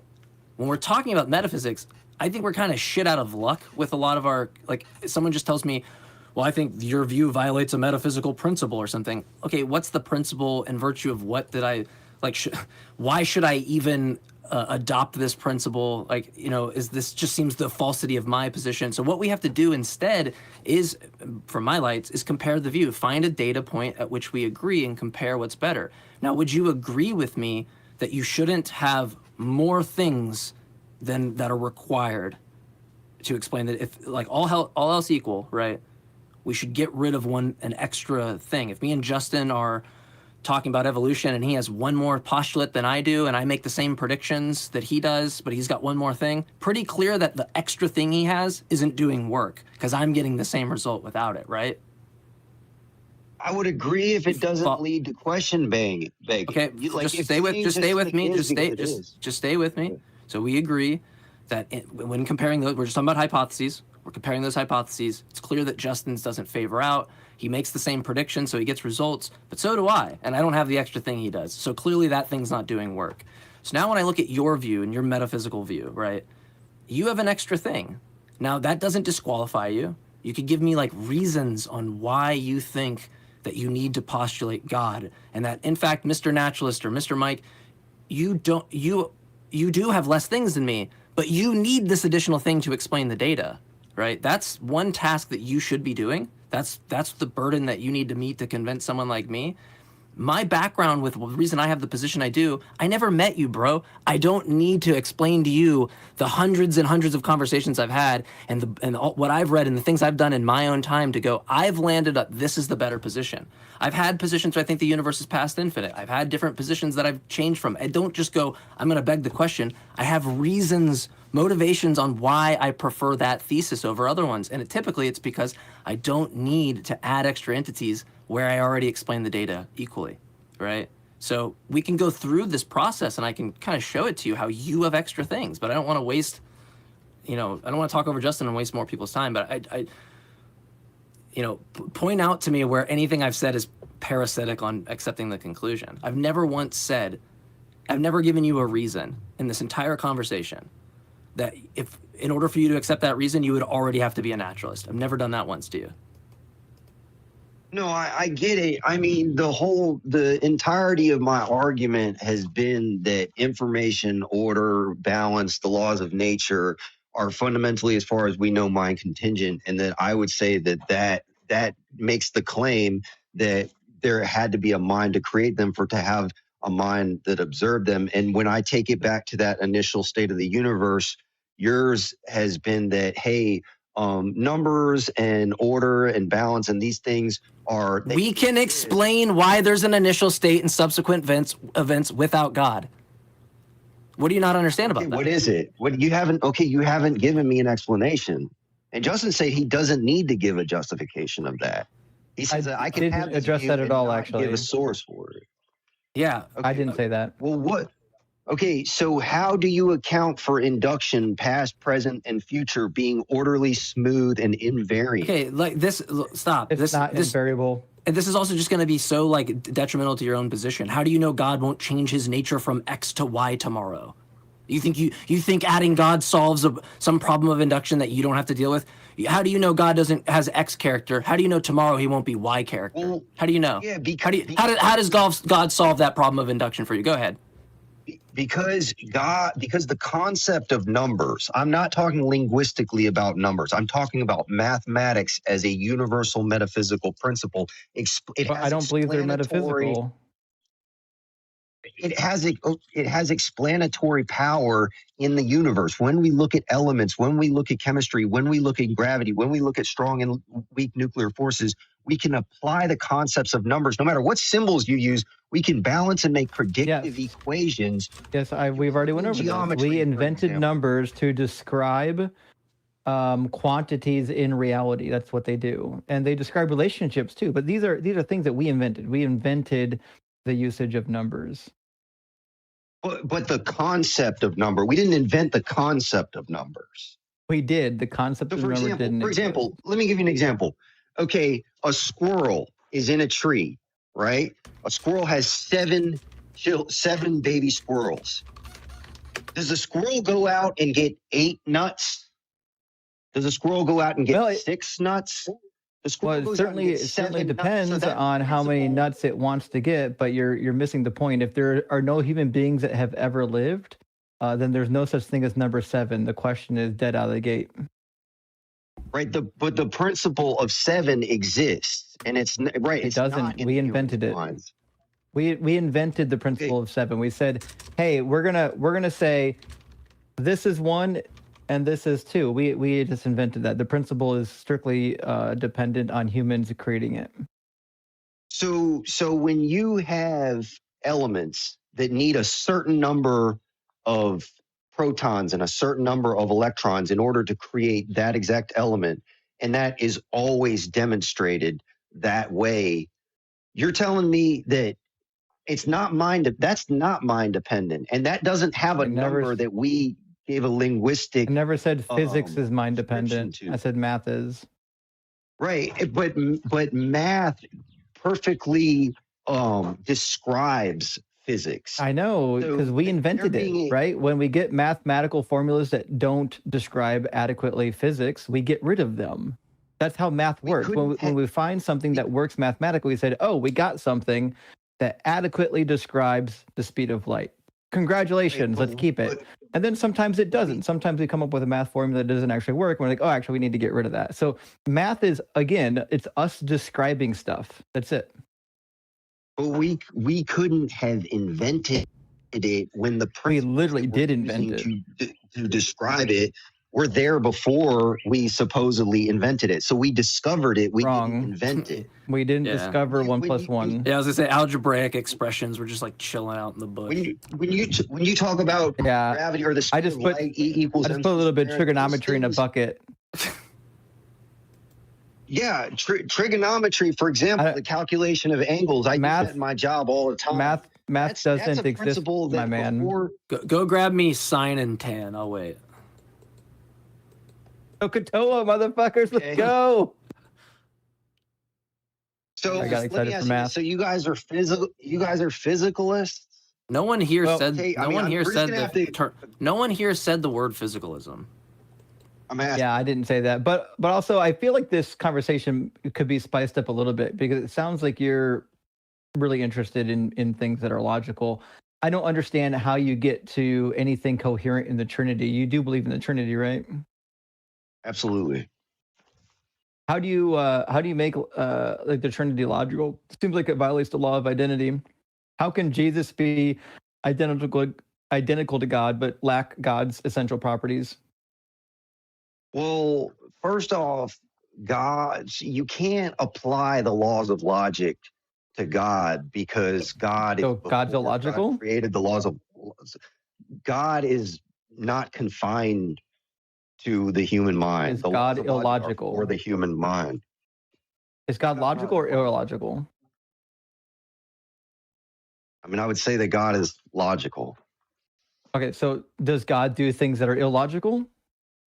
Well, I would also add that God is supernatural. Just need a yes or no. Logic. Just need a yes or no. Is God doing things logically or sometimes illogically? Well, it's hard because we're limited to the confines of the human mind, so it's not really a question I can answer. I don't know. You don't know if God follows logic? I mean, God is supernatural. So, like when the sun stops in the book of Joshua, for example, is that logical? No, in the way we measure. There's no contradiction in the sun stopping in the sky. There's no contradiction. So yeah, it is logical. I think you're using a generic kind of way that people normally speak, which is fine, but we mean something a little bit more robust. Like some people go, that's illogical that the sun would just stop. No, but like in pure logic, there's no contradiction entailed by the sun stopping in the sky. You would never get a contradiction out of that. It's just probably physically impossible or goes against our background knowledge of what we know about the sun. But I have a very basic Christian worldview that goes on the basic Christian principles and teachings of the church. And I believe that the Trinity is the only way to really read the Bible. If you don't have a triune God, then you can't. Maybe the Bible's wrong then. Right. So if the Bible is committing a violation against the law of identity, maybe the Bible's not right. Maybe we shouldn't don't believe in a think it God is. that's illogical. And maybe think about it this way. Like, I don't know, give you like something that might hit more at home with a problem. I don't know if it will, but like presumably on your view, God, like the Father, doesn't affirm the proposition that he's the Son, right? God the Father doesn't. Yeah, he doesn't he denies the proposition. Like, it's false to say that he would affirm the proposition that he's the Son, right? I mean, I would just say that God is one being. I'm talking about the Father. The Father affirms he's the Father, right? That's a really easy one. Yeah. The Father affirms he's the Father, right? Okay. Yeah. Okay. Does the Father affirm he's the Holy Spirit? I don't know. I mean, I don't know. All right. Well, I mean, I guess there's like some thinking to do there, but I'm trying to point out that like if you think that they have this kind of distinct persons, right? One being, and they're like these distinct persons, they're going to have different. They're going to have different propositional attitudes, different cognitive mindsets, right? Someone's going to be saying, "I'm not the Father, and I'm the Son," and someone's going to be saying, like, you know, "I'm not the Son and I'm the Father," or "I'm not the." I don't know if I did the same thing twice, but you know what I mean. Yeah, I understand. I mean, the reason that I believe in the Trinity so strong is I do believe that there are three beings that are accredited to being God in the Bible, but I believe that it's one God. And I believe that when you read How are they one? the Old Testament and you have like examples of like three beings showing up to Abraham or Yahweh sending fire down from Yahweh while Yahweh was watching Sodom and Gomorrah, I believe it's the only, like the angel of the Lord, it's the only way to read and then make sense. But I disagree. Purport to have perfect sense of the scripture. I just have a general Christian faith that goes with the teachings of the church and the scriptures. And I'm not a sola scriptura. I disagree with all those interpretations of the Hebrew Bible, but that's not really on point. If your God violates, like the Trinity violates the laws of logic, it's like incoherent. If you're saying there's three in one, what's it mean to be one? How do you go from three gods to one God? What makes them one instead of three? Well, like one example would be like Terrence Howard could figure it out. I'm Pushback Ministries, but I'm also dad.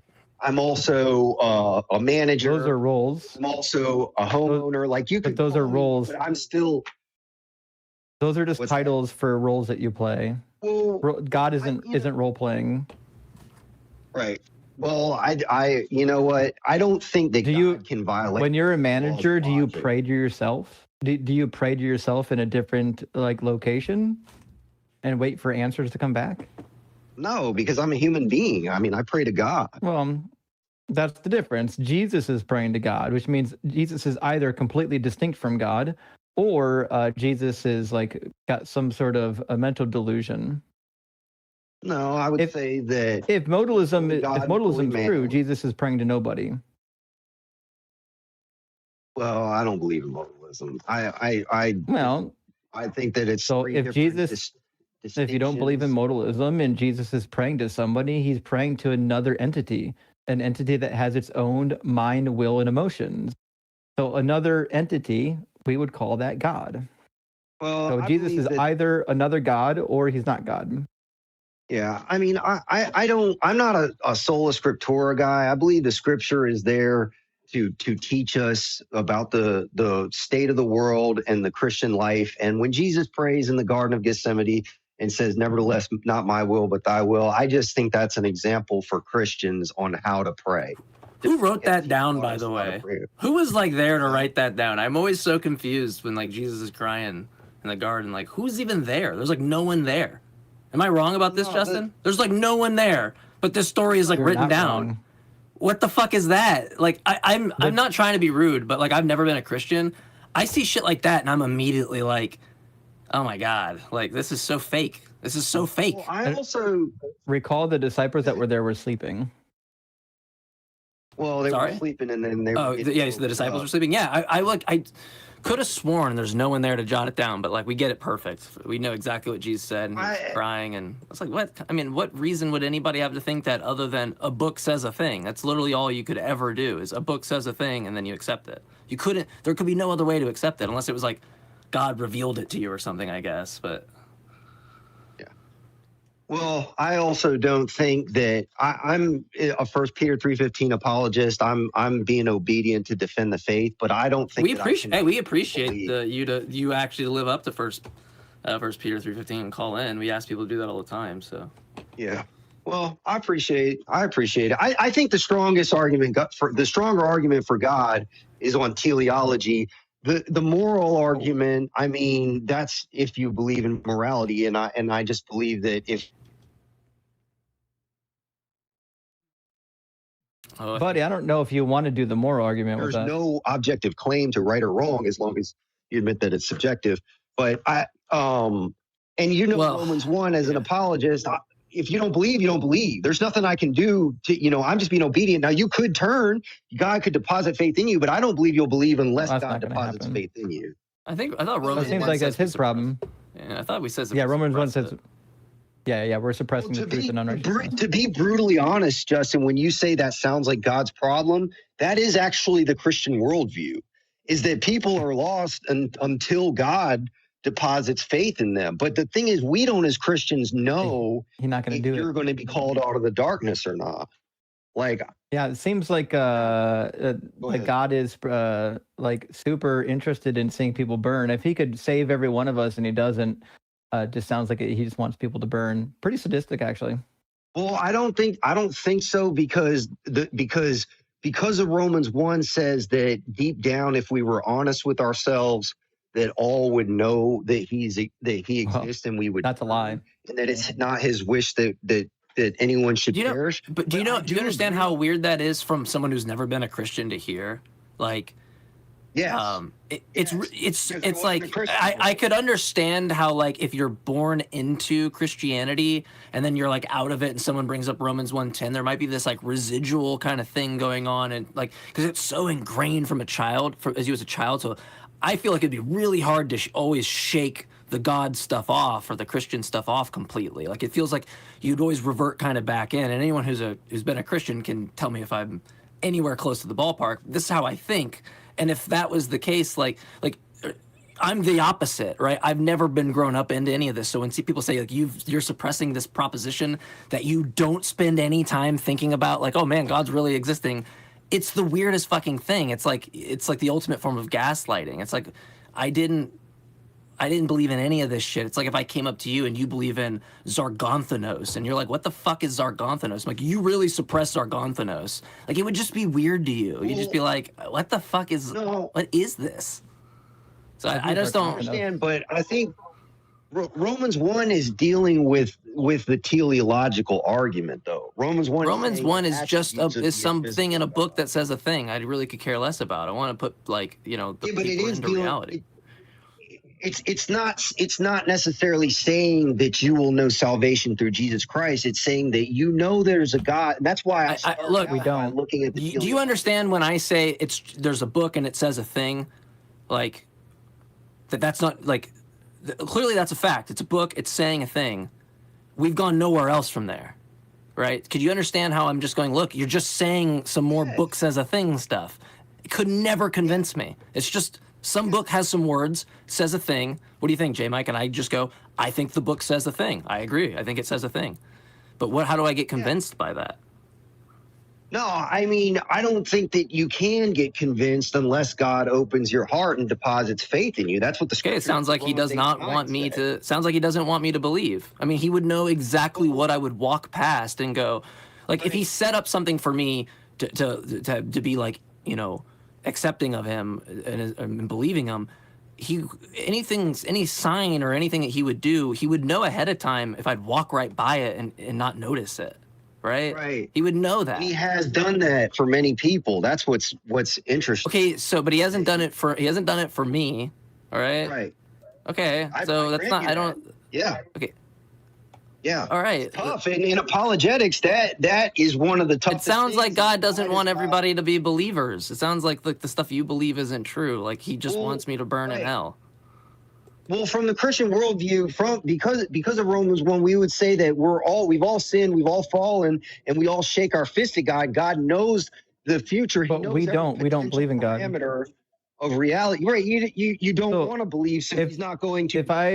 No, it has nothing to do with wanting to believe. I was a Christian for 20 years. I wanted to believe. I just don't believe anymore. So like if I read from you like one of the Vedas and it says actually all Christians do believe in the Hindu gods. Okay, that's an adorable claim, but it's not true, right? That's a really good example. Yeah, that's a really good example. Right. Because you would just look at that like, yeah, I understand this is an established religion that billions of people believe or millions of people believe, but that does nothing for me. Right. Well, I mean, from a Christian worldview, we don't reject that there's not supernatural or demonic power in other religions. No, I didn't say anything about demons. I said you believe in the actual literal gods of the Hindu pantheon, not demons. Well, we would believe that those are demonic gods. I mean, I didn't say anything about demons. I said gods. Yeah, and it's in there that that's what you suppress and you actually believe. See how that's not different than if I did the same thing with you and I'm like, no, and you're like, yeah, but it's Yahweh. And I'm like, no, but under my view, it wouldn't be Yahweh. It would just be like, this collective society, like putting this kind of fictional figure into my head and whatever. You're like, no, that fictional figure you think's in your head's really God and you really believe it. I'd be like, okay, asshole, thanks. Right? That would be my response. I understand that. I understand that you can make that argument, and I grant you that argument. I don't grant it as a truth claim, though, because I would say that in the Christian worldview, we have the belief that the Most High God is the God of the Bible and that he's gathering up a people. He's gathering up wheat and tares, and that people that are deluded were allowed to be deluded, and those are tares. They'll be thrown into the fire, and the wheat will be gathered and harvested. I mean, that's a Christian world. That's an honest Christian worldview. We want people to be harvested. Well, because we know the worldview, we're asking why we should believe that it's true. Like, I don't think either one of us are confused about the worldview. Okay. Well, I would say that when you compare Christianity to other religions, that it's the only coherent truth claim of a supernatural deity that is the God of the Bible. I would say that Christianity is the only one that gives not coherent. You already said it violates the laws of logic, so it's already illogical out of the gate. It violates the laws of logic. I don't think that. I just demonstrated how it did. It violates the law of identity, right? So Jesus can't be identical to God if he's distinct from God. God has some like necessary characteristics according to you. He's omniscient. Jesus is not. He's omnipresent. Jesus is not. I don't know. I never said God was omniscient. So, hold on. I believe that God knows the results. He can see the beginning from the end, but I don't believe that God necessarily knows all things. And the Bible doesn't claim that God's omniscient. The Bible does in 1 John. He sees the beginning to the end, but he doesn't know all things. What does that even mean? Hold on. When does the Bible claim that God is omniscient? 1 John 3:20. What's it say? 3:20. It says when you pray, whenever your hearts condemn us, whenever our hearts condemn us, for God is greater than our hearts, and He knows everything. The prior verse will actually give you better context what he's talking about, but it says, and by this we know that we are from the truth and will reassure our hearts before Him whenever our hearts condemn us, for God is greater than our hearts. He knows everything. Yeah, but I would have to look at a verse like where it says that God cannot be tempted. So if he cannot be tempted, he can't know what temptation is like. You see what I'm saying? So that means Jesus ain't God. Yeah, James says God can not tempt, nor can God be tempted, right? Which means Jesus ain't God. That's a good point. This is where the Trinity would come in. So God became a human being in order that he could be tempted in the flesh. But God, the Hebrew Bible says that God is not a man. The Father. Does God's nature change? Does God's I don't know. It could. Because if God's nature doesn't include a human body, but he changes from non-human to human, what that means is that God's nature has now changed. So now you're a modalist. You're a heretic now. Well, I'm not the best theologian. Like I said, I have a very simplistic Christian worldview. I'm okay with saying that I don't know and can't explain the mysteries of the Trinity, but I do believe in the Christian God as being the Most High God. And I believe that it is still the most coherent worldview in my research. And I only have my life in the application of the Christian faith in my life, which has made my life better. And I mean, I'm sure it did. I mean, but that's whether or not it improved a life isn't meaningful to us. Like, there's a lot of things that can improve a person's life. It doesn't actually make the metaphysical claim true. But like, if we've already demonstrated that the Christian worldview entails contradictions, it's not really a good worldview to believe in. And I would add to it as well, if you are actually serious about the Christian worldview, like, you should have read the Hebrew Bible and asked yourself, what does the Hebrew Bible say the Messiah is going to do? And the Hebrew Bible describes lots of stuff that the Messiah is going to do. Jesus didn't do none of it. And when you look at the stuff he did do, not even in there. Jesus did a whole bunch of random out of context prophecies that aren't prophecies. Right. And I mean, I understand that that's a deconstructionist or an atheist worldview, but I would just say that my limited knowledge of prophecy is that he fulfilled many prophecies. And I mean, that's going to be a faith claim. I mean, I take it in faith. Well, you don't have to be an atheist to believe that. The Jews already believed that. The Jews believed that Jesus was a false Messiah who fulfilled no prophecies. So it's not just an atheist worldview. The scripture says that they denied that they were the ones that. Of course, they denied it because he didn't do anything. Right. The guy came, he led people astray, and then he claimed to be a Messiah, knowing full well he wasn't Messiah, and then he got his butt hung up on a cross. So he's just a bloke that was out of his mind, and now he's worm food. Yeah, I mean, so the testimony of the Christian faith is totally different than that. It's that they said he violated the Sabbath, and he was performing miracles, and they were jealous, and they wanted to go about their religion, in a Pharisaical. Of course, they would say that. So but if I was writing the book too about my superhero, I'd say that too. Yeah, I mean, well, but again. I'll leave you with this, because we had two people I wanted to get in, and one of them just dropped because we're coming up on our time limit. One of the reasons why Jesus could not have been the Messiah or anything to do with the new covenant is because it says in Jeremiah 31:31, when the new covenant comes, it's going to be between the house of Israel and Judah. So these are the Hebrews, the Israelites.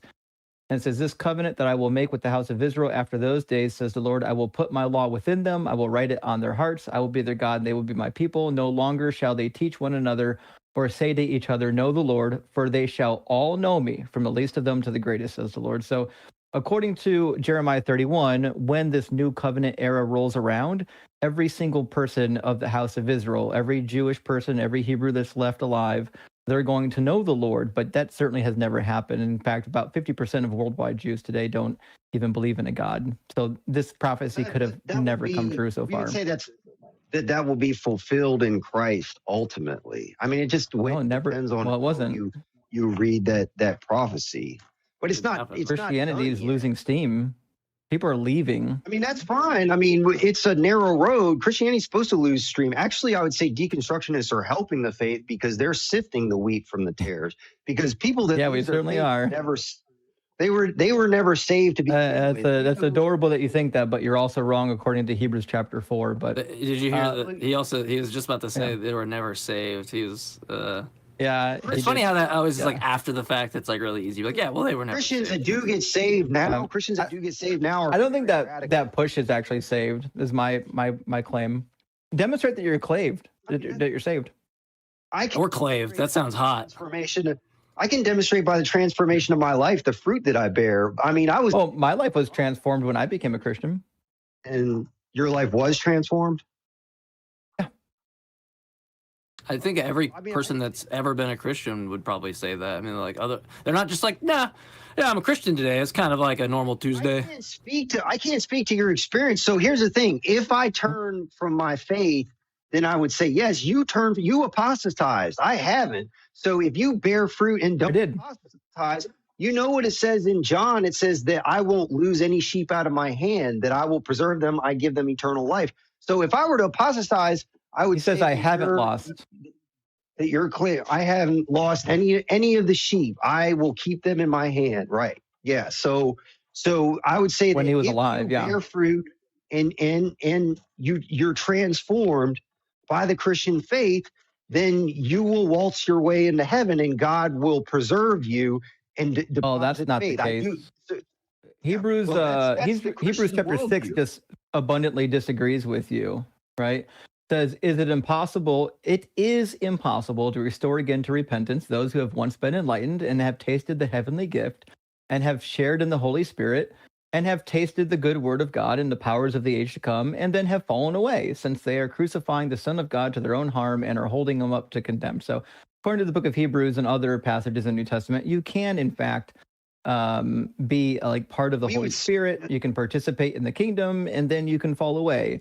In fact, if you couldn't fall away, if becoming a Christian meant that you couldn't change your mind, that means God is just removing your free will, which is that's like the whole thing Christians lean on. Like the reason why God had to do all these genocides and create hell and all this nonsense is because he valued free will so much.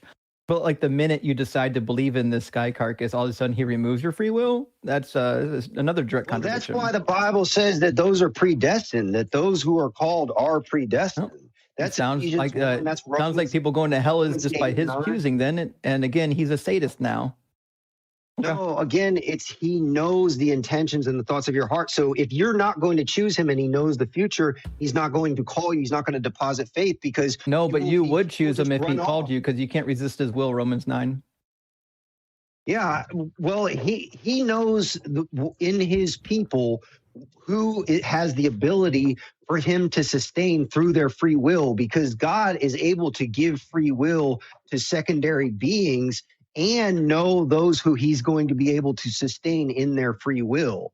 So free will violates your free will. God is sovereign. God is sovereign over our free will. He can violate free will. He actually sends powerful delusions to mask people's free will, according to the Bible. Yeah, because those people they would continue to run back to their sin. They would apostatize. What? Wait, Justin, say that again, because I don't think he heard what you said. And the Bible says that God sends a strong delusion. It also says in 2 Corinthians 4:4 that God allows Satan to blind the eyes of the unbelievers. It says that the God of this world has blinded the minds of the unbelievers to keep them from seeing clearly the light of the gospel of the glory of Christ. Yeah. So, like, listen, if God is allowing Satan to run around to just blind people to the light of the gospel, it seems like God doesn't really want people in heaven. Yeah. No, because he's going to call his people. He's going to have the wheat from the tares sifted. He does want his people in heaven. It doesn't matter. They've been blinded by Satan. It's a little special club that, like, God has allowed that. And when you look at the world, when you look at what's going on with Epstein and Trump and all this stuff, you see the strong delusion. The Bible is very obvious. That strong delusion.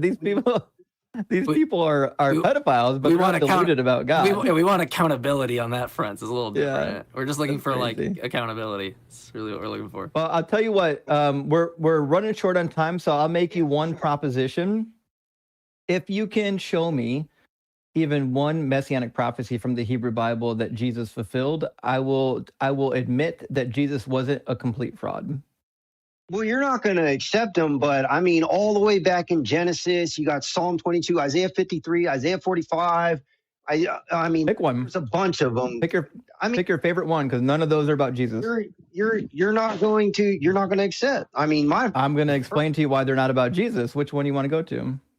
Well, I'm not going to accept your explanation. I've already been through this many times, but go. You don't have to accept my explanation. We're going to put it on the table, and the audience is going to figure out who's right and who's wrong. So which one do you want to go to? I'm not worried about them. If God doesn't call Psalm 22? Matter, so. Yeah, Psalm 22. All right. What about Psalm 22 as a prophecy at all? First of all, what do you think a prophecy is? It's speaking of. Wait, do I have to do a messianic prophecy? Can I do any? Well, yeah, Jesus didn't. If he didn't fulfill a messianic prophecy, he's not a Messiah. That's what it means to be the Messiah. You do an Aladdin prophecy. That's what you do. Yeah, I mean, that's fine. I mean, we can go with Psalm 22. I mean, I take it in faith that Psalm 22 it perfectly describes the crucifixion when it says that they cast lots for my garment, for example. Actually, that's about me. That in fact happened to me 2 weeks ago. In fact, I had my clothes taken off of me and cast it. They gambled for it. They cast lots for it on live stream. You could watch it. It's obviously about me. Sounds hot. I've actually had both my hands and my feet pierced too, so it's clearly about me. Because I'm just wondering if my life gets better than, when I became a Christian, and then Wait. This is a divergency. We're not going to allow you to divert back to my life got better. We're talking about Psalm 22. I've already said Psalm 22. Go ahead. I'm just asking you why would you want somebody to deconstruct? What would be your argument to deconstruct? Truth. I want people to follow truth, but that's not about Psalm 22. So Psalm 22 is David speaking. It's about his struggles. It just says so at the beginning of it. It's a plea for deliverance to the deer of the dawn, a psalm of David. So David's speaking here, and he's talking about his present trouble, his struggles. Remember, he spent most of his life in war. And he's talking about it using some very beautiful poetic language. In fact, he says, the dogs are all around me, a company of evildoers encircle me. They bound my hands and my feet. I can count all my bones. They stare and gloat over me. They divide my clothes among themselves. And for my clothing, they cast lots. I have no idea why you would think this is a prophecy. This is literally what happened in times of war, especially if you're painting a picture of war as though like you've actually been captured. That's what they did to people. They took their valuables. They took your weapons. They took your clothing. They took your armor. It was gone. Well, I think it sounds like it describes the crucifixion. So, it doesn't say anything about a crucifixion. It just says that they took his clothes. It could describe anybody that lost their clothes in this manner, including myself, which is why I brought it up. Yeah, but in a Christian worldview, we believe that prophecy was put there to describe. I'm not asking about a Christian worldview. I'm asking you to show me from this text why I would think it's about Jesus. I'm just saying that we believe that was ordained to be in the New Testament. We know that you believe. I know you do. We're asking to demonstrate why anyone else should believe that. Yeah, we're just looking for reasons that we can reflect on, and then maybe go, oh shit, that guy was right. It closely relates to the events, and those that have faith are going to interpret it that way and believe, and those that don't What events? have the strong delusion that we talked about and not believe. So the crucifixion. So anytime we find something in the Hebrew Bible that sounds similar to something that happens later, it's just now prophetic. I mean, if that's the case, I got all kinds of prophecies that I fulfilled. Yeah. Psalm 95:11, in my anger I swore. I did it right now. I fulfilled Psalm 95. Awesome. Psalm 147:15. His words run swiftly. I'm a pretty fast talker. I'm bowing down to you now. It's all Let's making fucking go. That you don't. I've ridden a donkey more than once. I fulfilled Zechariah 9, riding the donkey. Isaiah 66:4. When I spoke, they did not listen. It's being fulfilled as we speak. You just fulfilled Isaiah 66:4 right now as we're talking. See how easy it is to fulfill prophecies if we just go to the Hebrew Bible and randomly find verses that sound familiar to something that like we want to draw out? First Kings, I sent 2 bears at 42 children one time. I'm God. Kiss my ass. Mm-hmm. Soulless push guy, so I don't. We've been having a little bit. That one was fun. Yeah, that one was a little less related. I just really wanted to talk about the Kings verse. I just had to force it in there. Conversation. I'll call. Push, you've been a good sport, but we really do have to move on to the next guest. We were teasing you there near the end, but it's just in good fun. Yeah. All right, I appreciate it. All right, it was a good conversation. Yeah, no, you're a good sport, good person to talk to, so we appreciate it. All right, bye now. All right, cheers, buddy.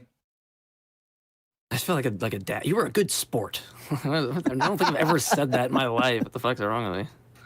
You'll get him next time, Buckaroo. Yeah, you get him, Buckaroo.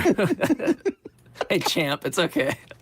Oh, no. All right, friends, we're going to get our very last guest, Steph, and then we're going to read our super chats. Thank you for everybody who sent in super chats. It does help to support the stream. And with that, let's see. Steph looks like they might be calling all the way from the Great White North and is a theist and wants to ask the host if they think it's true that God exists. It sounds like a little bit of a trap or a weird question. But Steph, you're on AXP with Justin and JMike. How you doing? Hey, too much war for my taste, but it's good seeing you guys. And you're right, it's most certainly a trap. My question is, do you think it's true that God exists? I mean, we're atheists, so obviously we would say, no, we don't believe that God exists. Yeah, there's 2 ways. They could be like, I think the proposition's actually false, or, yeah, I don't affirm the proposition. So in either case, I'm not saying that the proposition is true. Good enough. Yep, that'll do. So it's my position, or I should say it's the position that anybody that would ask or answer that question. Save this example here where it was me asking the question kind of tongue in cheek. Anybody that would ask or answer that question hasn't yet laid their mind's eye on God whatsoever. Because just like a cake has ingredients like, say, eggs, sugar, flour, a chair has ingredients, 4 legs used to sit at a table, etc.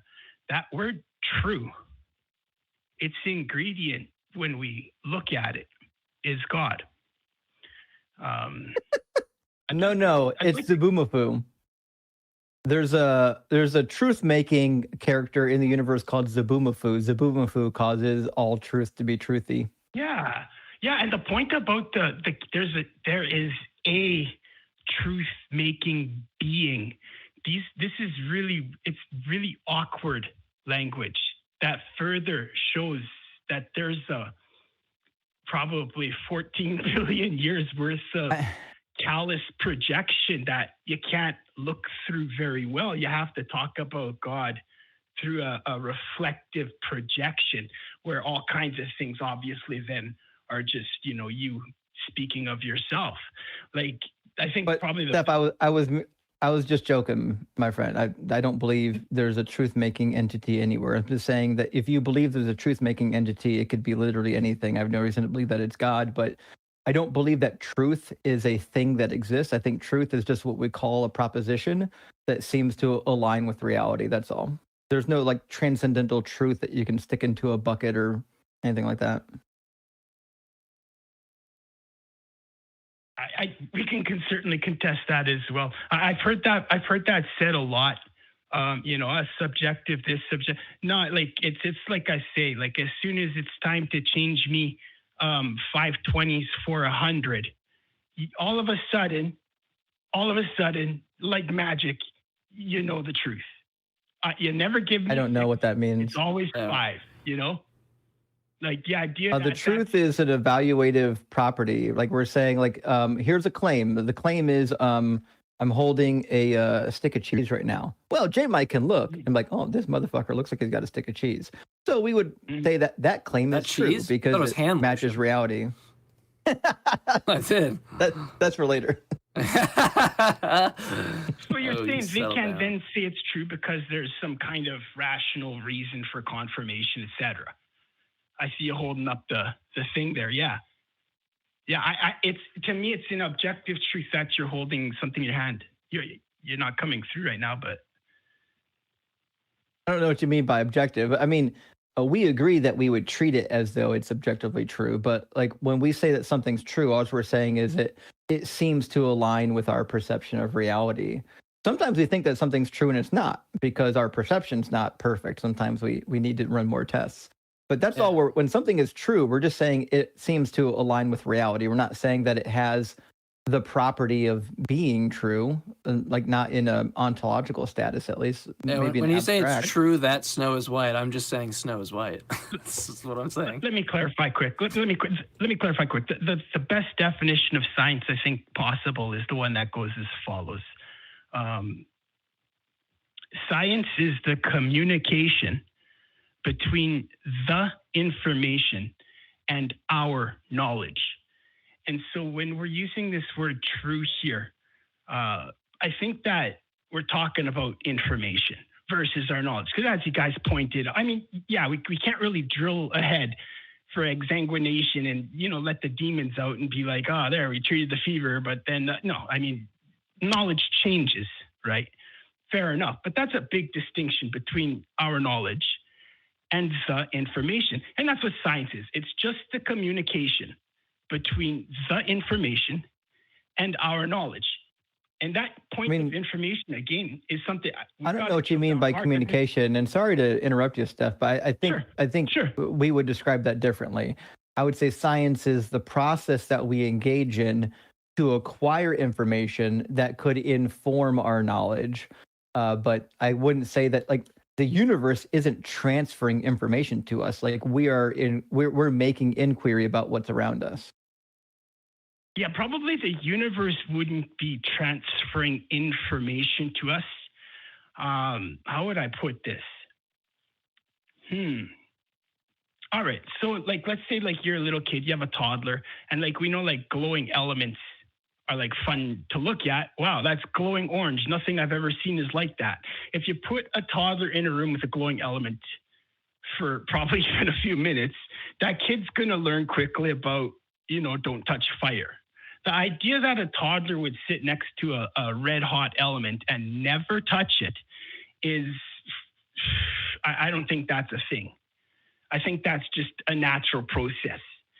Same thing here when I say that science is the communication between the information and our knowledge. It's in the exact same vein where it's like, universe trying to no, it's far more automatic and rigid than that. Like, not like, I don't know what that means though. Mm-hmm. Information is what we decide information is. Information is an abstract concept. We decided what we're going to drill on that. Was. No. So I don't know what it means for the universe to be communicating information. Mm-hmm. Mm-hmm. No, not the universe. Science is the process. It is a process of gathering information through observation and experimentation. Science is the communication between the information and our knowledge. So we're like, hey, how can that's not what science is. We're like, science is a process of inquiry and testing and hypotheses. Communicating is certainly something you could do, but like if there's a guy that's alone in the woods, he can do the scientific method without communicating anything. He can just do that thing. So it's not relevant. Like the word communication does nothing for your definition of science.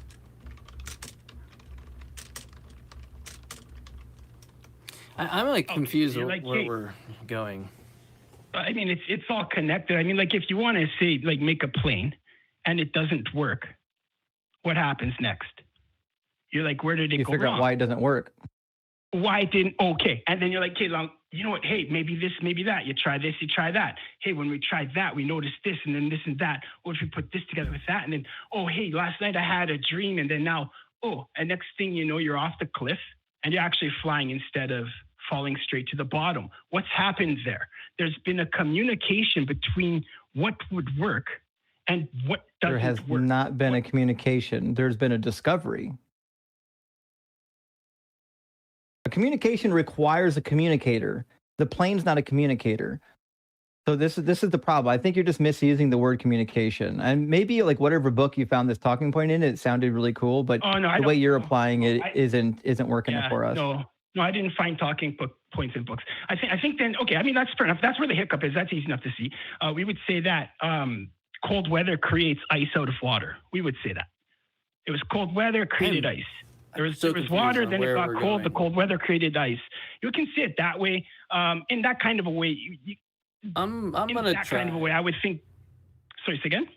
I'm gonna try because I'm rapidly losing you, and I'm not trying to be rude, but I just don't know where we're going, and we're running up on a little bit of time. Like, and fair enough. I don't know. All right, let's talk about actually. Right, so I want to get to like, I just want to get to like a point. Problem of complexity, right? What's the problem? Yeah, I didn't know there was a problem. Yeah, well, I mean, it's not a thing. That died a while ago, right? Like it's if God made you, then what made your God, or who or what made your God, right? I don't know. I'm not sure what you're. I don't know what you're communicating, my bud. Okay, so the problem complexity goes like this: you can't really postulate a God because then you have to explain where that God came from, right? No, you can just say it's necessary that God exists. Just like I say, it's necessary that there's an initial state of the universe, and someone goes, well, you need a prior moment before that. It's like, well, no, I could just be someone that denies an infinite past universe and be like an atheist, and then someone would say, oh, well, where did that initial state come from? I could just say it's necessary. It had to exist. So someone can say that. Whether it's true is a separate question, but someone can say that. There's no problem in saying that. Yeah, I'm concerned with truth more than maybe what people say. My question would be... I'm like a deflationist when it comes to truth. Like I'm not very like well-versed in the truth aspect of philosophy as much as like I'd like to be, but it's not as interesting to me like to talk about like the philosophy of truth right now, like because that's just not what the format of the show is about. Right? Truth is God. I mean, yeah, but the God that you're denying is truth itself. That's the point. No, truth is Zabumafu. Why are you denying Zabumafu? I'm sorry. Again, I don't get that point. Zabumafu is an entity in outer space that has always existed and just causes truth to be true. That's all. Causes truth to be true? Is that a micromanaged process that you're talking about there? He's responsible for there being truth in the world. Yep. So it's a micromanaged process, right? Is Zabumafu? No, it just stems from his nature. Stems from his because he's truth. So then that's why there's truth because he's truth. Yep. Yeah, that's God. Yeah, so far. A lot of other things. No, it's Zabumafu. That's one of it. Zabumafu is not a god. He didn't create anything. All he does is make sure that truth is truth. Yeah, he's like a cosmic peeping Tom that lived, alongside the universe but wasn't responsible for creating it, and he just keeps everything in order, like a librarian of the universe. Right? No contradiction, and a being that's always existed but not responsible for, like, finds itself in a world, like a universe next to it that's also existed, and he's just maintaining truth. I don't see a contradiction. It seems perfectly like a view someone could have. Yeah. Existing and true are kind of synonymous. There would be no aside there. No. That is not the case. Existence and truth are describing entirely separate ideas. Show me anything in existence without truth. So again, they're describing different ideas.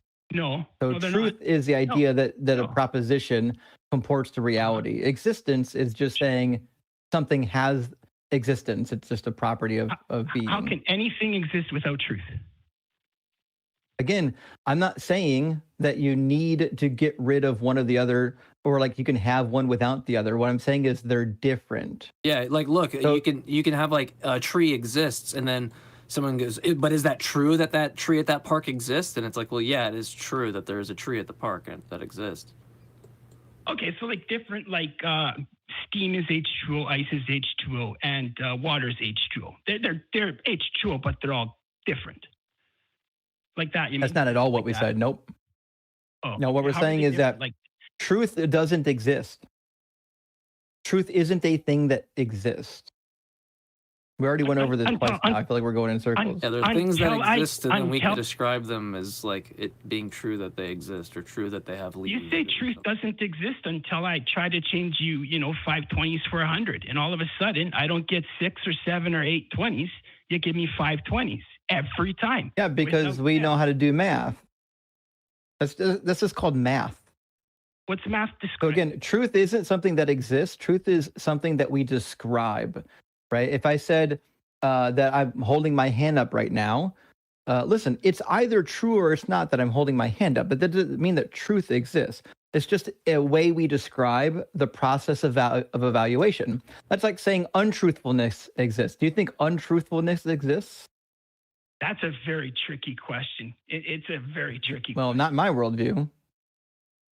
For intents and purposes, no, but it shouldn't have an effect then, but we see that nothingness has effect. So so do you think false exists? Yeah, I guess exact same answer. Okay, so you think true and false exist. Gotcha. So again, we're going to give you true, yes. True, yes, and true would be part and parcel with existence itself. False. So truth exists, but falsity doesn't exist. False has effect, but does it exist in the same way truth exists? No, absolutely not. Why? Like you can see. Why would one exist and not the other in your worldview? Okay, simply take the right. We had space launch recently. You take a rocket, right? If we've been observing 2 + 2 = 4, and not positing 5 in the place of what is 2 + 2 =. Hold on. Okay. Talk about. This is so confusing. Do you think? I got you. You got to hear me out. That's the thing too. Like, also, I haven't. You're not answering the question. You're not. So it's getting frustrating. This might be even easier. Do you think that there's an entity called running? An entity? Yeah, there's like a thing. We talk about. I went running. Do you think there's a thing called running that exists in the world? When somebody's running, and we're like, what's I didn't that say called? when somebody's. All that I didn't running. say about performance of somebody doing the act. I'm saying of like moving their legs and exerting force on the ground that we could describe as running. I'm asking, is there an entity called running in the world? Is there something that exists called running? Yeah, I think that's when people are running fast. I think you're just so confused on this. There's not a thing called running. There's people that move their legs on the ground and exert force on pavement, and they take their foot off, and we describe it as running. There's not a. I can't get the running. No, you can't. Hey, friend. That's simple. No, hang on. What are you talking about? This is very simple to understand. Am I crazy? So Am I crazy here? No. Here's why. Because Hey, I friends, just turned. Sorry. Yeah. not to interrupt you, I have an 8 o'clock appointment that I have to cut this short for, so I can't keep this conversation rolling. No worries. I'm empty stomach, so it gives me time to get some food. Do me a favor. Let me call back one time next time. I don't know. All right, come on, But let me come on back and call us whenever you want. I've got to shut her down and get over to another program. But thank you for calling in, and we'll talk to you again soon. Philo Dragon sent our first super chat. That's my boy right there. Hi, Steph. Philo Dragon, thank you for sending our first super chat tonight. A $10 super chat says Mike and Justin equals MJ of Counter Apologetics. Let's fucking go. Thank you, Philo Dragon. And I'm going to make sure I get this one right. Kartiprawat, thank you for the 20 yen super chat. And also an additional, I think, 20 yen super chat. Really appreciate that, friends. Yen, that's awesome. That's really cool. I think that's what it was. Really? Okay, I don't know. Whenever I would read the super chats and have the currency, I'd be like sweating bullets, like, oh, I'm gonna look really dumb not knowing different currencies here. So I'm gonna show my Americanness like very quickly. Friends, sorry we have to cut it short directly at 8 o'clock. I kind of lost track of time. JMike, I was having so much fun chatting with you tonight. Can't wait to do it again. And I thought we got into some really good conversations, actually.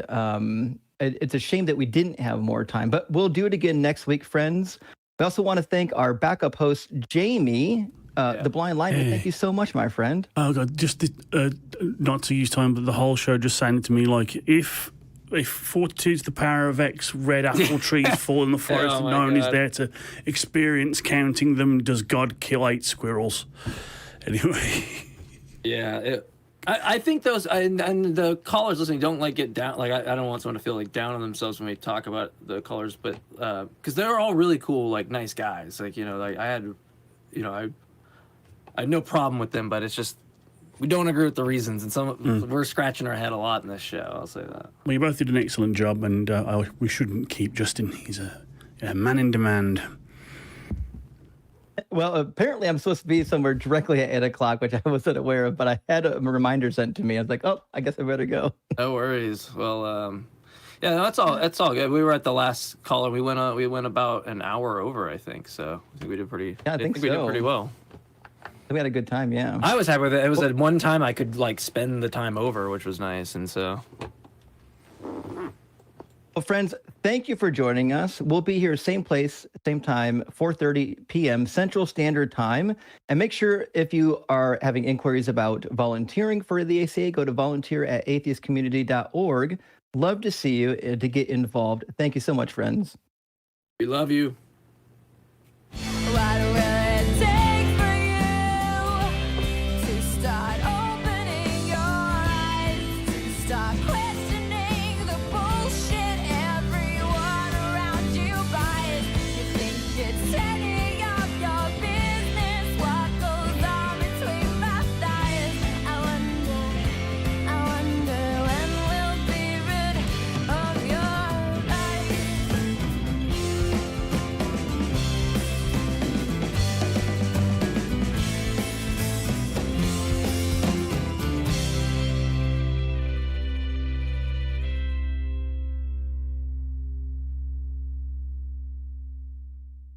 Watch Talk Heathen live Sundays at 1 p.m. Central. Visit tiny.cc/YTTH and call into the show at 512-991-9242 or connect to the show online at tiny.cc/callth.